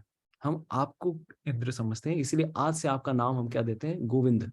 तो एक्चुअली देवराज इंद्र ने भी गोविंद नाम दिया और सुरभि माता ने उनको इंद्र की उपाधि दी, गायों के इंद्र की उपाधि दी, इसलिए नाम हो गया गोविंद, गायों के इंद्र। ठीक है। और ऑफ कोर्स बहुत सारे इस नाम के बहुत सारे मीनिंग है कि जो गायों को आनंद प्रदान करते हैं, जो इंद्रियों को आनंद प्रदान करते हैं। इस प्रकार से बहुत सारे इस भगवान के इस नाम के मतलब है। ठीक है। तो यहाँ पर हम देख सकते हैं, पहले आज भी हम लोग देखते हैं, ऑफ कोर्स आज ज्यादा हाथी नहीं है। तो हाथियों से क्या कार्य किया जाता था, किसी को पता है? हाथी से एकदम हेवी ड्यूटी काम किया जाता था, राइट? ये फेविकॉल का जोड़ है, टूटेगा नहीं, तो दोनों तरफ से फेविकॉल के तरफ से कौन खींच रहा है? 2 हाथी खींच रहे हैं। इसके अलावा हाथियों का कुछ और कार्य भी होता था पहले के जमाने में। पहले राजा लोग हजारों की संख्या में हाथी रखते थे। आजकल आप एक हाथी नहीं रख सकते, क्योंकि हाथी को रखने के लिए आपको मेंटेन करना पड़ेगा, उसको खिलाना पड़ेगा। लेकिन पहले राजा लोग इतने धनी होते थे, हजारों लाखों हाथी हुआ करते थे उनकी सेना में। सोच सकते हैं हमारी संपदा कितनी ज्यादा हम लोग वेल्दी हुआ करते थे। तो उनका एक और कार्य भी हुआ करता था, जैसे श्रीमद् भागवतम में ही 9वें स्कंद में ये वृत्तांत आता है कि भगवान श्री रामचंद्र अयोध्या के रास्तों को साफ कराने के लिए हाथियों को यूज करते थे। हाथियों का कार्य क्या होता है? पानी लेके स्नान कराना। ठीक है। उनके नाक के अंदर होस पाइप का काम करता है और फुस करके वो रास्ता साफ कराते। सुगंधित पुष्पों का जो एसेंस होता था वो हाथी लोग उठाते थे और फुस फुस फुस पूरा रास्ता छिड़काव करते थे। एवरी डे इस प्रकार से रास्ते साफ किए जाते थे अयोध्या नगरी के, जिस अयोध्या नगरी में भगवान श्री रामचंद्र का जन्म हुआ। और जो आजकल कुछ लोग हैं जो मानते ही नहीं कि अयोध्या नाम की कोई नगरी थी जहां पर रामचंद्र कभी कोई हुए ही नहीं, ऐसे नालायक लोग इस संसार में हैं। उस अयोध्या नगरी के बारे में बताया जाता है कि भगवान श्री रामचंद्र के समय में ऐसे, रामचंद्र क्या, युधिष्ठिर महाराज के समय में भी रास्ते ऐसे ही छिड़काए जाते थे। ऐसे पराक्रमी राजा हुए हैं भारतवर्ष के। तो ये आता है। ठीक है। तो उस समय यंत्रों की जरूरत नहीं थी पानी के लिए वाश करने के लिए, तो हाथी लोग इस प्रकार से काम करते थे। तो ये बताया गया। ठीक है। तो इसीलिए भगवान श्री कृष्ण ने स्पेशल वाले हाथी के लिए स्पेशल चीज भी चूज किया कि मैं ये हूं। ठीक है। तो यहाँ पर गजेंद्र। तीसरा, मैं मनुष्यों में मैं क्या हूं? मैं राजा हूं। राजा हूँ। यहाँ पे क्या वृत्ता यह है? गजराजों में मैं ऐरावत हूं और मनुष्यों में मैं राजा हूं। तो राजा का पोजीशन कितना ज्यादा इंपॉर्टेंट है? किसी को याद है भगवत गीता में कौन सा श्लोक जो राजा के ऊपर बहुत ज्यादा इंपॉर्टेंस देता था? बता सकते हैं? वो जो हम लोगों को जो ये ज्ञान मिला है प्रभु जी, वो राजाओं का राजविद्या राजगुह्यम पवित्रमेकम उत्तमम। नहीं, वो जो 4 कब भूले अच्छे श्लोक?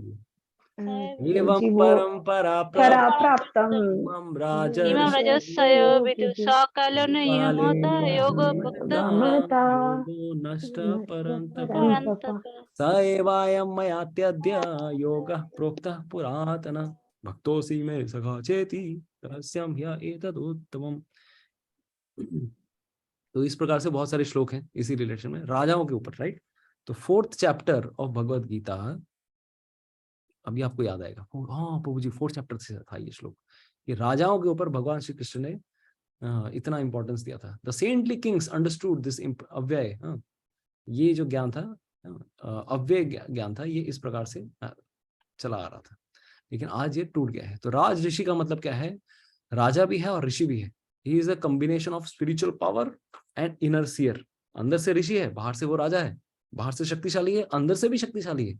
इसीलिए पहले के जमाने में महाराजा, ये दोनों तरह से महाराजा होते थे, क्योंकि इन्होंने जनरली क्या है, इस संसार में राजा या महाराज दोनों को कंसिडर किया जाता है। एक वो जो सच में पूरा छत्रपति सम्राट हो, दूसरी तरफ वो जो कि सन्यासी हो, जो कि इंद्रियों पे जिसने कंट्रोल कर लिया है, दोनों को महाराज कहा जाता है। एक वो जिसने बाहरी जगत को कंट्रोल किया है, और दूसरा वो जिसने अपने अंदरूनी जगत को, मन इंद्रियों को कंट्रोल कर लिया है, उसको भी महाराज कहते हैं।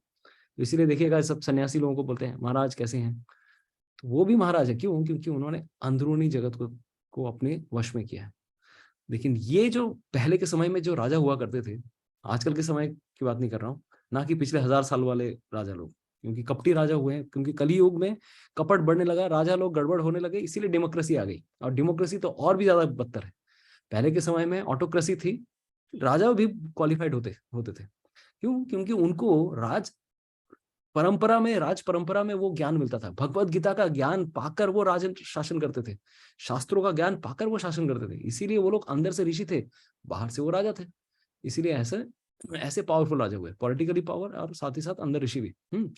तो inner seer protects the outer ruler from becoming a dictator, क्योंकि वो अंदर से सेंस कंट्रोल करते थे, पावर का वो मिसयूज नहीं करते थे आजकल के 2 कौड़ी के राजाओं की तरह। क्योंकि आजकल के जो भी लीडर आते हैं सब भोग करने के लिए आते हैं, सब शोषण करने के लिए आते हैं। और श्रीमद् भागवतम कहता है कि कलयुग में जो भी रूलर होंगे सब ऐसे ही होंगे, 2 कौड़ी के, जिनको कुछ समझ नहीं है, शास्त्रों की कोई ये नहीं है, ना ही वो प्रजा का वो पालन पोषण करना चाहते हैं। वो राजा रामचंद्र थे कि एक नॉर्मल सामान्य व्यक्ति ने अगर एक बात कह दी सीता मैया के लिए, उन्होंने अपनी पत्नी लक्ष्मी देवी को त्याग दिया। वो राजा रामचंद्र थे। और आजकल कुर्सी छोड़ने के लिए पूरी बड़े से बड़े केस भी हो जाएं, कुछ भी हो जाए, वो कुर्सी नहीं छोड़ने वाले। अरे इतनी मेहनत करके, इतने लोगों को मरवा कटवा के, इतना हमने जद्दोजहद के बाद हमें ये पोस्ट मिला है, हम क्यों छोड़े? अरे वो पोस्ट मिला है भोग करने के लिए नहीं, बल्कि लोगों की सेवा करने के लिए। लेकिन ये लोग उल्टा काम करते। तो लीडर लोग इस प्रकार से लोगों का कल्याण नहीं करते, इस संसार को नहीं करते। तो इस प्रकार के राजा नहीं है राजा कंस की तरह, बल्कि जो राजा होते हैं वो भगवान के प्रतिनिधि माने जाते हैं। ठीक है, राजा जो है भगवान के प्रतिनिधि माने जाते हैं, भगवान स्वयं एम्पावर करते हैं। ऑफ कोर्स कलयुग में भगवान जानते हैं हम कलयुग में अधर्म बढ़ेगा, और चूंकि अधर्म बढ़ेगा तो ऐसे राजा लोग ही, देखिए 2 लोग कलयुग के प्रोसेस को आगे बढ़ाएंगे। एक तो है राजा, कपटी राजा आएंगे। दूसरे हैं उनको जो मंत्रणा देने वाले होंगे, उनके जो चीफ इंटेलेक्चुअल पावर जो सपोर्ट होते हैं। क्योंकि पहले के समय में राजा को हेल्प करते थे ब्राह्मण, तो राजा अगर गड़बड़ करता है ब्राह्मण करेक्ट करते थे उसको। ठीक है, तो ऐसा भी सिचुएशन आया कि पहले के समय में राजा वेन नाम के एक राजा हुए थे। इतने पापी, इतने धर्म विरोधी राजा थे कि वो अपने आप को ही भगवान कहने लगे। अरे शास्त्रों में कहा गया है कि राजा भगवान के प्रतिनिधि होता है, मैं डायरेक्ट भगवान हूं, सब मेरी पूजा करो, सब बंद करो, ये सब बंद करो, भगवान की पूजा आ रहा था, मेरी पूजा करो। तो वो इतना पाखंडी राजा था कि लास्ट में आके ब्राह्मण लोग, क्योंकि ब्राह्मण परफेक्ट थे, राजा गड़बड़ था, ब्राह्मणों ने अपने अभिशाप के द्वारा उसका काम तमाम करवा दिया। ब्राह्मणों में इतनी शक्ति होती थी, ब्राह्मण ही पूरा गवर्नमेंट चेंज कर दिया उन्होंने। और फिर लास्ट में उनके शरीर का फिर उन्होंने मंथन किया, क्योंकि ये पूरी दिव्य राजाओं की, ये ध्रुव महाराज और इन सब राजाओं की श्रृंखला में ये राजा आ रहे थे। तो इनकी जीनियोलॉजी को तो कंटिन्यू करना है ना, इनकी संतान को फिर आगे राजा बनाना है। तो उनके शरीर का मंथन करने के बाद फिर पृथु महाराज उनके शरीर से है, राइट, पृथु महाराज है। तो ये बाद में क्यों कह रहा हूं कि पहले के समय में राजा को हेल्प करने वाले होते थे ब्राह्मण, लेकिन आज के समय जो एडवाइजरी कमेटी है, जो सो कॉल्ड जो इंटेलेक्चुअल क्लास है, these intellectual class are influenced by leftist liberal philosophy. और लेफ्टिस्ट लिबरल हो सकते हैं, या कम्युनरिस्टिक कंज्यूमरिस्टिक फिलोसफी हो सकती है, मटेरियलिस्टिक फिलोसफी हो सकते हैं। सिर्फ इनका भी काम है भोग करना, और राजा का भी काम है भोग करना। तो चोर गुरु जैसे वो कहावत आती है ना, चोर गुरु चंडाल चेला, नरक में जाए ठेलम ठेला। तो ये राजा और उनका जो मंत्रणा देने वाला है, अरे हमारा सिलेबस चेंज करने वाले लोग कौन है? ये लोग बुद्धिजीवी तो थे, जो हमारे सिलेबस उन्होंने पूरा गड़बड़ करके रखा है। भारत में रामचंद्र कौन हुए, कृष्णचंद्र कौन, ये सब मिथक है। कौन बता कर गया है? ये सब दीज इंटेलेक्चुअल, सूडो इंटेलेक्चुअल्स, बड़े से बड़े ऑक्सफोर्ड डिग्री पाने वाले लोग, कैम्ब्रिज से पढ़ाई करके आने वाले लोग, और हमारा स्कूल का सिलेबस चेंज करके बैठे। कहीं ये सब माइथोलॉजीज है। भारत में मुगलों ने इतना सुधार करवाया, और हमारे शासक क्या बैठे हुए थे एकदम, बताइए, सोने की चिड़िया थी भारतवर्ष। क्यों? क्योंकि वैदिक संस्कृति इतने दिनों तक जिंदा चली आ रही थी। भगवान कृष्ण और राम की संस्कृति इस भारतवर्ष में थी, इसीलिए इस प्रकार से ये था। तो यहाँ पर भगवान बता रहे हैं कि राजा लोग, ऑफ कोर्स कलयुग में जो राजा आ रहे हैं वो भी भगवान की शक्ति से ही वो राजा बन रहे हैं, लेकिन क्यों बन रहे हैं? क्योंकि प्रजा भी एक तरह से गई हुई है, प्रजा भी अधार्मिक है, और ऐसे अधार्मिक लोगों के लिए राजा भी अधार्मिक मिलते हैं, ठीक है। और अधार्मिक प्रजा ही अधार्मिक राजा को चूज करती है कलयुग में। तो ये सिचुएशन है, इसीलिए कलयुग में सबसे बड़ा इंपॉर्टेंट चीज हमारे लिए जो कंट्रीब्यूट कर सकते हैं हम, वो ये कि एक अच्छा लीडर बनिए। अच्छा लीडर वो हो सकता है कि राजा के पोस्ट में हो या फिर मंत्रणा देने वाले पोस्ट में हो, क्योंकि इस संसार में सब लोगों की जरूरत है, मंत्रणा देने वाले साधुओं की भी जरूरत है, या फिर अच्छे लीडर्स की भी जरूरत है, दोनों की जरूरत है। तब जाके ये, अभी भी हम कलयुग में राम राज्य ला सकते हैं, अभी भी स्वर्णिम युग ला सकते हैं, नहीं तो पॉसिबल नहीं, ठीक है। तो राजा भगवान का प्रतिनिधि होता है, तो ये हम लोग यहाँ से देख सकते हैं। जैसे राजा प्रभुपाद जी इसी तात्पर्य में बताते हैं, 2-3 राजाओं का नाम लेते हैं। किनका नाम लेते हैं, कौन बता सकते हैं? महाराज परीक्षित। और इसका किसका नाम लेते हैं? युधिष्ठिर महाराज। राजा राम भी युधिष्ठिर बोले। महाराज। राजा रामचंद्र, युधिष्ठिर महाराज, यस, थैंक यू। 3 राजाओं का उन्होंने नाम लिया, युधिष्ठिर, परीक्षित और भगवान राम। ये तीनों, अभी सोचिए इनका क्यों इंपॉर्टेंस है, क्योंकि इन्होंने प्रजा को भगवान की भक्ति करने के लिए प्रेरित किया, इसलिए ज्यादा इंपॉर्टेंट है। इसलिए राजा का कंट्रोल कार्य क्या है? अपनी प्रजा को, अपने सबॉर्डिनेट्स को। तो इसीलिए संसार में सबका, हम भी लीडर हैं, जिस भी जगह पर है। आप माता है, पिता है, आप भी लीडर हो, अपनी संतान को भक्त बनाइए। ये इनके प्रकार है, आपके अंडर में जो लोग हैं, थोड़ा थोड़ा करके किसी भी प्रकार से उनको भगवान की ओर लाने की कोशिश कीजिए, ठीक है। तो that's what we can do. Okay, तो ये श्लोक यहाँ पर हम लोग ने कवर किया। नेक्स्ट श्लोक अभी हम लोग लेंगे। तो आप लोग अनम्यूट कर सकते हैं सब कोई, ठीक है।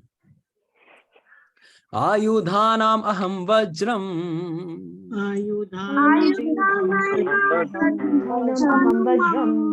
धेनूनामस्मि कामधुक्,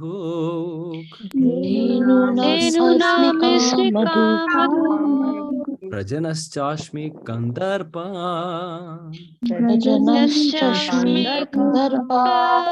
सर्पाणामस्मि वासुकी।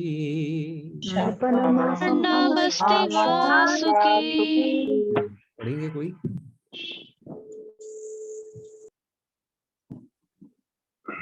शारदा प्रभु, you would like to read? जी प्रभु जी।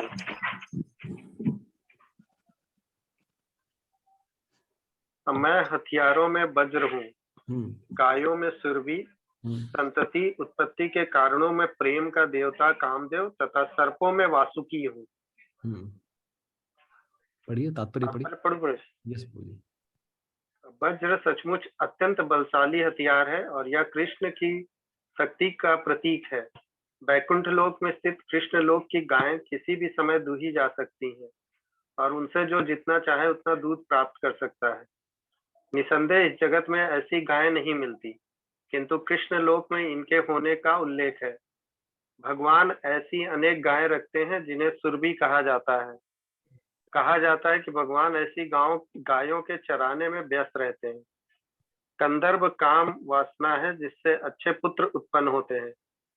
कभी कभी केवल इंद्र तृप्ति के लिए संभोग किया जाता है, किंतु ऐसा संभोग कृष्ण का प्रतीक नहीं है।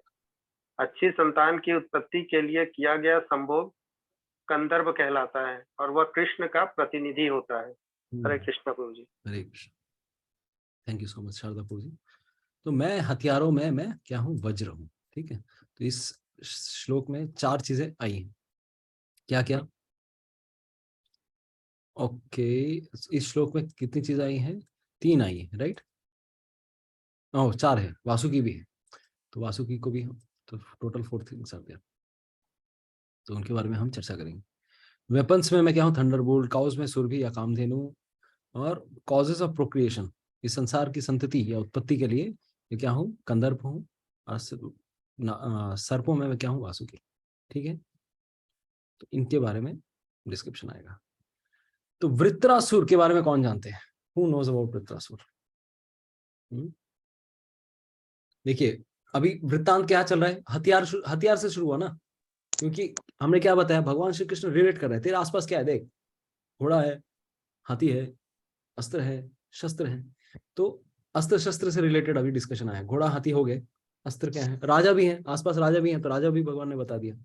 तो अभी अस्त्र, अस्त्र में के बारे में अभी डिस्क्रिप्शन, तो मैं डिस्क्रिप्शन देने के पूर्व मैं ये असुर के बारे में क्यों आ रहा हूँ आपको याद आएगा, पता चलेगा क्यों। তবু পিত্রাসুরের সম্বন্ধে জানি, जानते মানে चांद, ছেলেকে পড়িয়ে জেনেছি। हाँ ठीक है, वृत्तासुर के बारे में अभी बताएंगे तो क्लास बहुत लंबा हो जाएगा। হ্যাঁ, ये ওই भले ही असुर थे দধিচি মুনি लेकिन पिछले जन्म की, হাড় দিয়ে যেটা বানিয়েছিল ইন্দ্রের বজ্র, সেটা দিয়ে বধ হয়েছিল। यस, तो वज्र के बारे में हम जानना चाहते हैं इसीलिए, ठीक है, वज्र कैसे आया उसके बारे में जानेंगे। तो देवराज इंद्र ने अपने गुरु का अपमान किया, तो गुरु के अपमान करने के कारण देवराज उनके गुरु बृहस्पति उनको छोड़कर चले गए। तो उन्होंने उनके एब्सेंस में एक और एक सरोगेट गुरु या सौतेरे गुरु, एक तरह से कोई तो गुरु होने चाहिए, उनकी आराधना करनी शुरू की। क्योंकि जैसे ही किसके जीवन से गुरु का आसरा चला जाता है वो कमजोर हो जाएगा।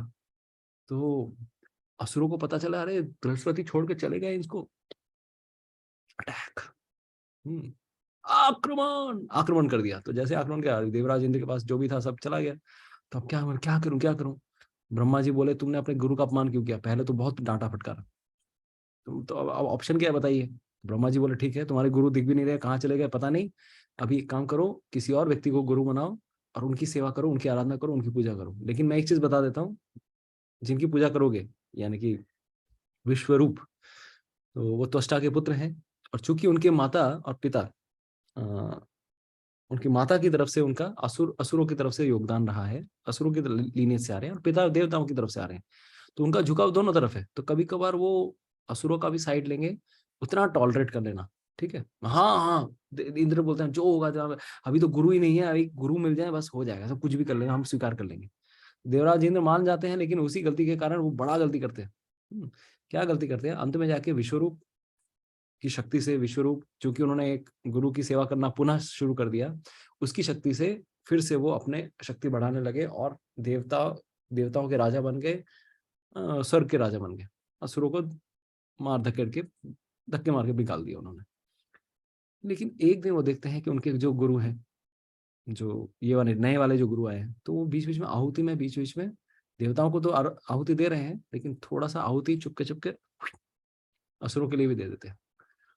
देवराज इंद्र का आपा खो गया, इमीडिएटली वो तलवार निकालते हैं, अपने ही गुरु का गला काट देते हैं।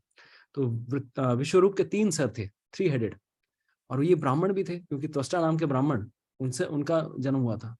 अभी सोचिए, इनका अपने गुरु हत्या का भी पाप होता है और ब्रह्म हत्या का भी पाप होता है, ब्राह्मण हत्या का भी पाप होता है। अब सोचो, एक गलती की वजह से पहले तो अपने गुरु का उन्होंने अपमान किया था, अब उन्होंने गुरु की हत्या कर दी, तो महापाप में फंस गए।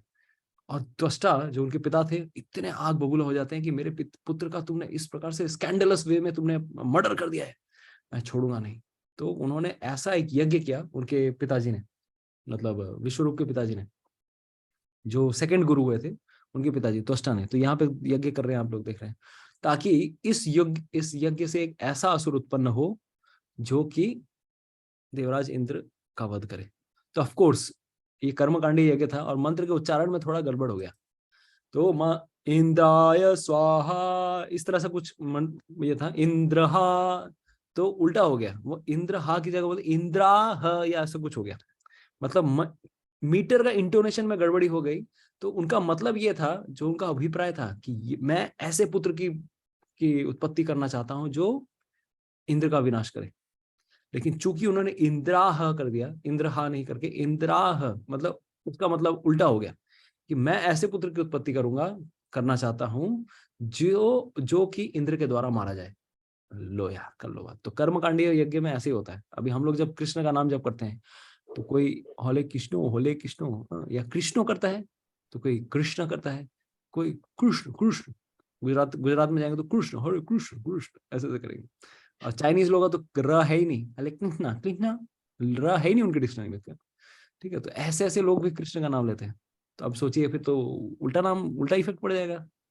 नहीं, भगवान भावग्राही जनार्दन है, क्योंकि जब हम भगवान का नाम ले रहे हैं, कर्मकांडी कार्य नहीं कर रहे हैं, वेदों का कोई किसी फल को पाने के लिए कार्य नहीं कर रहे हैं। हमारा उद्देश्य क्या है, भगवान श्री कृष्ण को संतुष्ट करना। तो कृष्ण का नाम जब हम भाव से लेते हैं, भगवान भाव से उसको समझते हैं। अरे मुझे ही तो पुकार रहा है ना भाई, मैं उसका बाप हूं, मुझे पता है कि मुझे पुकार रहा है। वो कैसे भी पुकार रहा है, दैट आई नो। जब गजेंद्र ने फूल उठाकर बोला कि जो भी ईश्वर है आपको समर्पित है, तो ब्रह्मा, विष्णु और महेश तीनों सोचने लगे कौन किसको बुला रहा है ये, क्योंकि तीनों महेश्वर है, तीनों ईश्वर है। ऑफ कोर्स उनमें सबसे जो सुप्रीम है इज विष्णु। तो ना तो शिव गए उनके पास, ना ब्रह्मा उनके पास गए, क्योंकि उनको पता था ये हमको नहीं पुकार रहा है, ये हृदय से किसको पुकार रहा है, अपने बाप को पुकार रहा है, अपने सब पूरे जगत के सृष्टिकर्ता को पुकार रहा है। तो विष्णु उनके पास दौड़ दौड़ जाते हैं और दौड़ दौड़ के जाकर सुदर्शन उस मगरमच्छ का वध करते हैं। तो इस प्रकार से उन्होंने उद्धार किया भगवान कृष्ण ने। तो भगवान भावग्राही जनार्दन है। लेकिन यहाँ पर हम देखते हैं कि मंत्र उल्टा पुल्टा बोल दिया और अल्टीमेट इफेक्ट गड़बड़ हो गया। तो इस असुर का जब उत्पत्ति होती है, ये उत्पत्ति होने के बाद ऐसा भीषण युद्ध होते हैं। तो ये देखने में असुर थे लेकिन पिछले लाइफ में डिवोटी थे, उसके बारे में नहीं बताने वाला मैं, बहुत बड़ी कहानी है। तो राजा चित्रकेतु नाम के एक भक्त थे, लेकिन क्या हो गया, असुर बन गए। तो यहाँ पर जब भीषण युद्ध हो रहा था, ऐसा भीषण युद्ध, तो इसके पहले की तो पहले मैं युद्ध के बारे में बताता हूँ। तो ऐसा भीषण युद्ध हुआ, ऐसा भीषण युद्ध हो रहा था। ये सेकंड युद्ध हो रहा था, इससे पहले भी एक बार युद्ध हुआ है। तो मैं कुछ देर बाद उस युद्ध के बारे में बता रहा हूँ। ये जो फाइनल युद्ध है उसके बारे में ये डिस्क्रिप्शन आता है कि इस बार आमना सामना 1-to-1 का आमना सामना हो रहा है, देवराज इंद्र और वृत्रासुर और देवराज इंद्र। तो वृत्रासुर के हाथ में इतना बड़ा एक त्रिशूल था। और इनका डिस्क्रिप्शन आता है कि इनके बाल कैसे थे, जैसे तांबा होता है ना, तांबा कॉपरी रेड, वैसा उनकी आंखों से शोले निकल रहे थे और अग्नि से उत्पन्न हुए हैं और ऐसा दहाड़ मार रहे हैं और उनके बाल लग रहा है कि बाल ऐसे से कर रहे हैं, पूरे बादल छितर पितर रहे हैं। ऐसा असुर शायद ही कभी वैसा हुआ होगा, ऐसा भयानक असुर था। सारे देवता लोग, क्योंकि इससे पहले ही एक ऐसा युद्ध हुआ था, सारे देवता लोगों ने अपने सारे अस्त्र शस्त्र मारे, सब फेल हो गए, कुछ हुआ ही नहीं इनका, मतलब सबका सब कंज्यूम कर गया वो। तो इस बार वाले युद्ध में भी क्या हुआ, देवराज इंद्र क्या करते हैं, एक अपने गदा से इसके ऊपर प्रहार करते हैं, अपने गदा से वृत्रासुर के ऊपर प्रहार करते हैं। तो जैसे ही वृत्रासुर के ऊपर प्रहार करते हैं तो देखिए इनके हाथ में क्या है, इन्होंने इधर से इधर मारा, तो वृत्रासुर लेफ्ट हैंड से कैच कर लेता है, ओ तेरी गदा ले, ये मैंने पकड़ा, अब तेरे ऊपर ही तेरी गदा मारता हूं मैं, ठाक।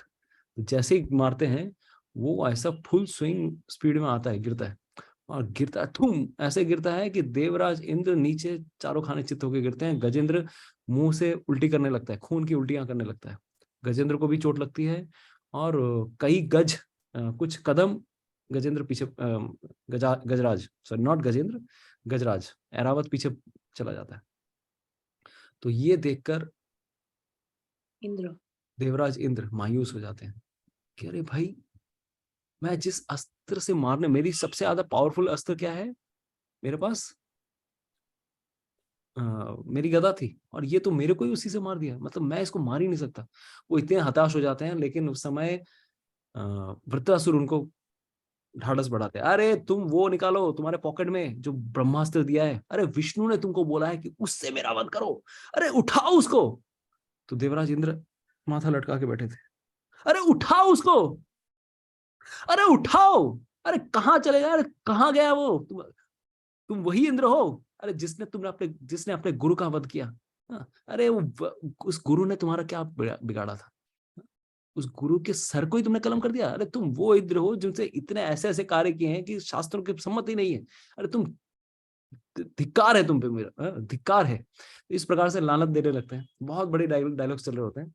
लेकिन दूसरी तरफ से प्रेरित भी कर रहे हैं कि तुम वो वाला वो अस्त्र उठाओ, वो अस्त्र उठाओ। तो वो अस्त्र कौन सा था, वो अस्त्र था उनके पास क्या, वज्र।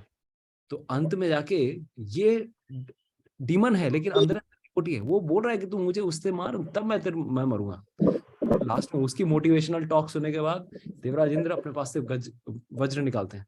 अब ये वज्र भी कैसे मिला था, वज्र को प्राप्त करने के लिए भी कुछ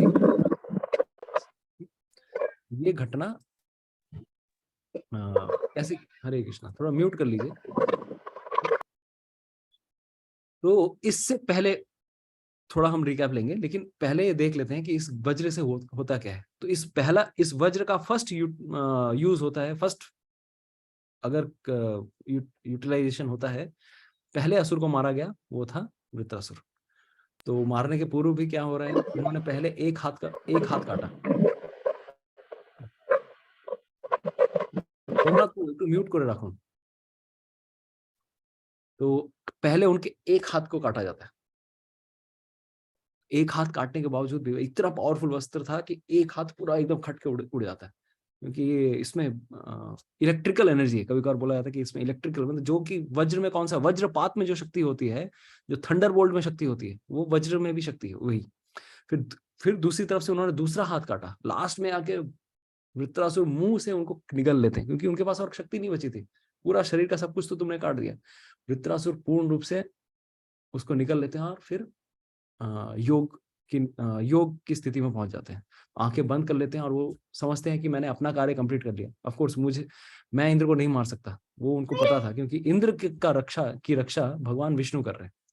तो फिर इस वज्र से भगवान की दी गई इस विशेष शक्ति वाले वज्र से फिर 1 साल लगते हैं उसके गले को काटने के लिए। गले को काटने के लिए 1 साल लगता है। तो ये पूरी घटना घटती है। तो ये वज्र आया कहां से, जिसके बारे में भगवान श्री कृष्ण कह रहे हैं कि मैं देवताओं में क्या हूं, मैं हथियारों में वज्र हूं। तो व्हाट इज दिस वज्र?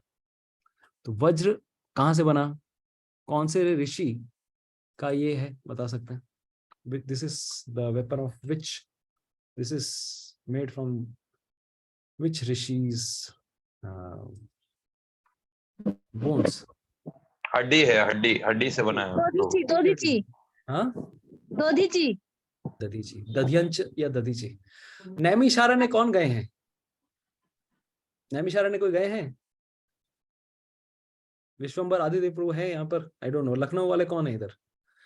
लखनऊ वाले शारदा प्रभु है, रेवती वारुणी माता जी है, यस, रंजिता माता जी रेवती वारुणी माता जी, विश्वम्बर आदिदेव प्रभु। नहीं प्रभु जी, अभी नहीं गए हैं प्रभु जी। नहीं गए हैं तो जाना चाहिए, ठीक है, क्योंकि आपके पास से ही नैमिषारण्य बहुत पास में पड़ता है, और दधीची मुनि का जो गांव है, जहां पर दधीची मुनि के पास जाकर ये पूरी लीला हुई थी, ठीक है, तो बहुत ही पास है। तो लखनऊ के पास वालों जरूर जाना, ठीक है, तो आप लोग जाना। और बहुत से वहां पे भी चक्र तीर्थ है, बहुत सारी चीजें हुई है। श्रीमद् भागवतम का जो 2nd रिले टेलीकास्ट हुआ है शौनक आदि ऋषियों का, वो भी नैमिषारण्य, ये सब आसपास की चीजें। और इवन चूंकि रामचंद्र जी का रामनवमी आ रही है, तो रामचंद्र जी ने नैमिषारण्य में 3 अश्वमेध यज्ञ किए, 3, ठीक है। तो गोमती नदी के किनारे, वहां पर भी गोमती नदी है, 3 नदी है। तो अब हम लोग चर्चा करेंगे। अच्छा, सब कोई म्यूट कर लीजिए, मैं सबको म्यूट कर देता हूँ, नहीं तो फिर पीछे से कोई ना कोई अनम्यूट करता रहता है। ओके, तो ये दध्यंच का जो ये हुआ क्या, इसके पीछे कहानी क्या है? इसके पीछे कहानी ये है कि पहली बार जब ये असुर आया और देवता लोगों के पास जाके अटैक करता है, ये वाला तो 2nd वॉर था। 1st वॉर में देवता लोग पूर्ण रूप से शक्तिमान, अपने अपने अस्त्र यूज करते हैं। पवन देव, वायु देव, सॉरी वरुण देव, जितने भी देवता लोग थे, चंद्रदेव, देन लाइक जितने भी कमांडर इन चीफ जितने भी हो सकते हैं, सबने पूर्ण रूप से आक्रमण किया। ये सारे अस्त्रों को खा गया, अकेले ही निकल गया। तो सारे देवता लोग मायूस हो गए। तो वो जाते हैं भगवान कृष्ण के पास, विष्णु के पास जाते हैं, बोलते हैं कि आप कुछ तो कीजिए, हमारी गति क्या हो सकती है, हम कैसे इस असुर का वध करें, इसने नाक में दम करके रखा है। तब भगवान विष्णु बताते हैं उनको कि तुम जाओ और एक ऋषि हैं, बहुत ही ज्यादा तपस्वी ऋषि हैं, उनके आश्रम में जाओ, दध्यंच ऋषि। उन ऋषि के आश्रम में जाकर तुम उनसे उनकी हड्डियां, अस्थियां मांगो। उनकी अस्थि से तुम एक अस्त्र बनाओ। क्यों? क्योंकि उनकी अस्थि में इतनी पोटेंसी क्यों है? क्योंकि वो हर दिन नारायण कवच का पाठ करते हैं। नारायण कवच, इसी स्कंद में नारायण कवच के पूरे मंत्रों का भी पाठ आता है। कभी भी किसी को अगर अपने शरीर की रक्षा करनी है, अपने मन की रक्षा करनी है, तो इन कवचों का पाठ करना चाहिए। नरसिंह कवच, श्री राम रक्षा स्तोत्र, नरसिंह देव के दिव्य नाम है बहुत सारे, और ये हर दिन नारायण कवच का पाठ करते थे, ठीक है। और यही नारायण कवच पहन के एक दिन के लिए दुर्योधन भी नारायण कवच पहनते हैं, और यही नारायण कवच देवराज इंद्र भी पहन के जाते हैं। कब? जब वृत्रासुर से युद्ध करने के लिए गए थे, क्योंकि वृत्रासुर ने इतने अस्त्र मारे इनका कुछ भी बाल भी बांका नहीं बना, भले ही ये हार रहे थे लेकिन इनके शरीर में नारायण कवच उन्होंने धारण करके रखा था, इनका शारीरिक रूप से कोई दुर्गति नहीं हो रही थी। ठीक है, तो इस शक्ति से तो फिर वो जाते हैं देवराज इंद्र और बाकी सारे देवता और मांगते हैं उनसे। तो देव अभी दधीचि ऋषि भी, उनको पता था, देखिए ये अपना हेतु पूरा करने के लिए मुझे अपनी अस्थियां मांगने के लिए आया है। तो दधीचि मुनि बड़े दयालु कृपालु हैं, अंदरूनी मतलब he is the most benevolent. हाँ, जो मांगो मैं तुमको दूंगा, लेकिन बाहरी रूप से देवराज इंद्र और सारे देवताओं की परीक्षा करने के लिए वो कुछ सुनना चाहते थे उनसे, अच्छा कुछ अच्छे उपदेश बताओ। तो दधीचि मुनि कहने लगे, मैं अपनी अस्थियां क्यों दूं भला? इस संसार में हर एक व्यक्ति अपने शरीर से आसक्त है और होना भी चाहिए, क्योंकि ये शरीर भगवान की प्राप्ति के लिए सबसे सुगम मार्ग है। 84 लाख योनियों के बाद एक व्यक्ति को मनुष्य देह मिलता है, और जब ये मनुष्य देह मुझे मिला है, मैं तुम्हें क्यों दे दूं? अस्थियां देना मतलब मुझे अपना शरीर त्यागना पड़ेगा। Why I should give you please give me some reasons. अब देवराज इंद्र लोग सोच, अरे यार भगवान विष्णु ने तो कुछ और ही बताया था इसके बारे में, और ये तो सेल्फिश निकला, अब इसको तो सेल्फलेसनेस का पाठ पढ़ाना पड़ेगा हमको। सोचिए यहाँ पे सेल्फलेसनेस का यानी कि अहेतु की मतलब किस प्रकार से हमें निस्वार्थ होना चाहिए, पाठ कौन पढ़ा रहा है? अभी सारे देवता लोग बताने लगे, नहीं नहीं नहीं, इस संसार का कर्तव्य है, सारे जीवों का कर्तव्य है कि दूसरों के लिए जीना, दूसरों के लिए जीना। अच्छा, ये वचन आपके लिए नहीं है? दध्यंच मुनि सोच रहे थे, आप मुझे समझा रहे हो लेकिन ये सब चीजें आप पे भी तो अप्लाई होती है। अरे आपने अपने सेल्फिश मोटिवेशन के लिए अपने गुरु का अपमान किया, गुरु की फिर हत्या की, और अभी कुर्सी बचाने के लिए आप मेरे पास आए। ऑफ कोर्स मैं आपको सब कुछ दूंगा, क्योंकि विष्णु आपको देवराज इंद्र बने रहने देना चाहते हैं। विष्णु ने आपको भेजा है, अरे भगवान जब भेज सकते हैं तो मुझे तो निस्वार्थ भावना से देना ही। वो मन मन में ये सोच रहे थे, लेकिन पूरे वृत्तांत का ये सार है कि यहाँ पे सेल्फिश व्यक्ति सेल्फलेसनेस का पाठ पढ़ा रहा है, और जो सच में सेल्फलेस है वो अपने आप को अपेरेंटली दिखा रहा है कि मैं सेल्फिश हूँ। अरे मैं अपना शरीर क्यों दूं?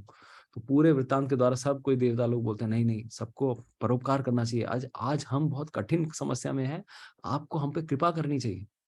तब लास्ट में दधीचि मुनि कहते हैं, जरूर जरूर मैं अपनी अस्थियां दूंगा। तो फिर उनकी अस्थियां दधीचि मुनि देते। तो ये सब श्रीमद् भागवतम में, आप लोग श्रीमद् भागवतम पढ़ेंगे तो सब आपको डिस्क्रिप्शन ये सब पड़ेगा। तो इसी अस्त्र, इसी उनका जो ये वाला पोर्शन है, वर्टिब्रल सेक्शन।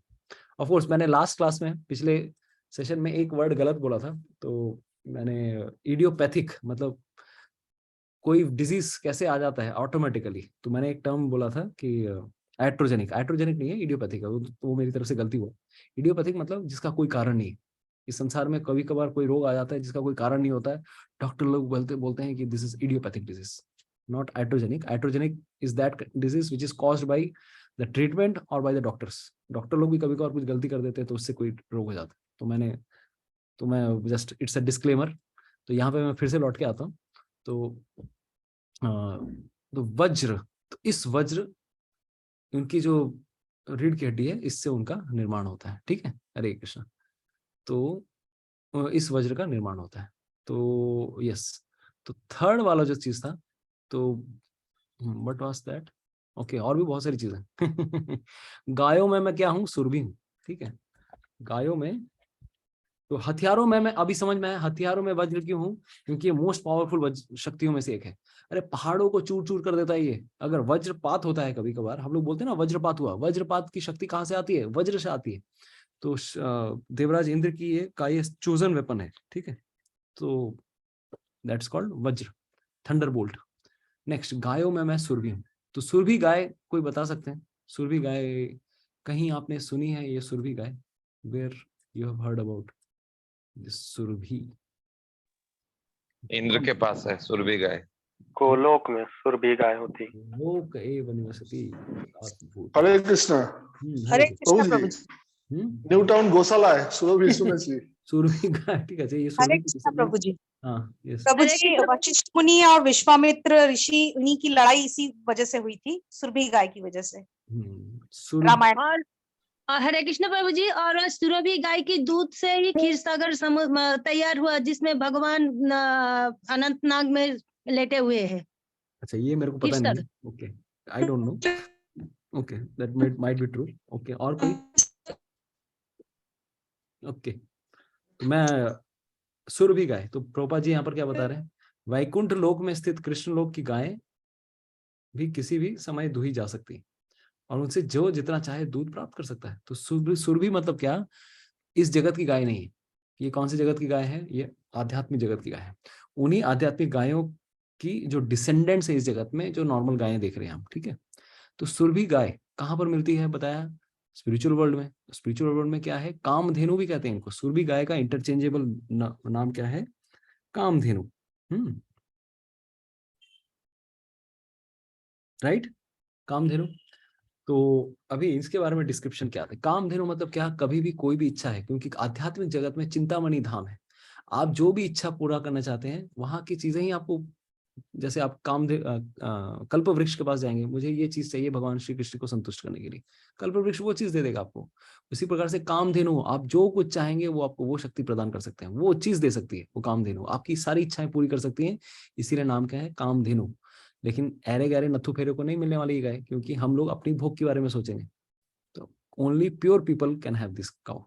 तो ये तो स्पिरिचुअल वर्ल्ड की गाय है। अब इस वर्ल्ड में भी आती है क्या, आती है। उसके बारे में हम आपको एक कहानी सुनाएंगे। कितने लोग सुनना चाहते हैं ये कहानी?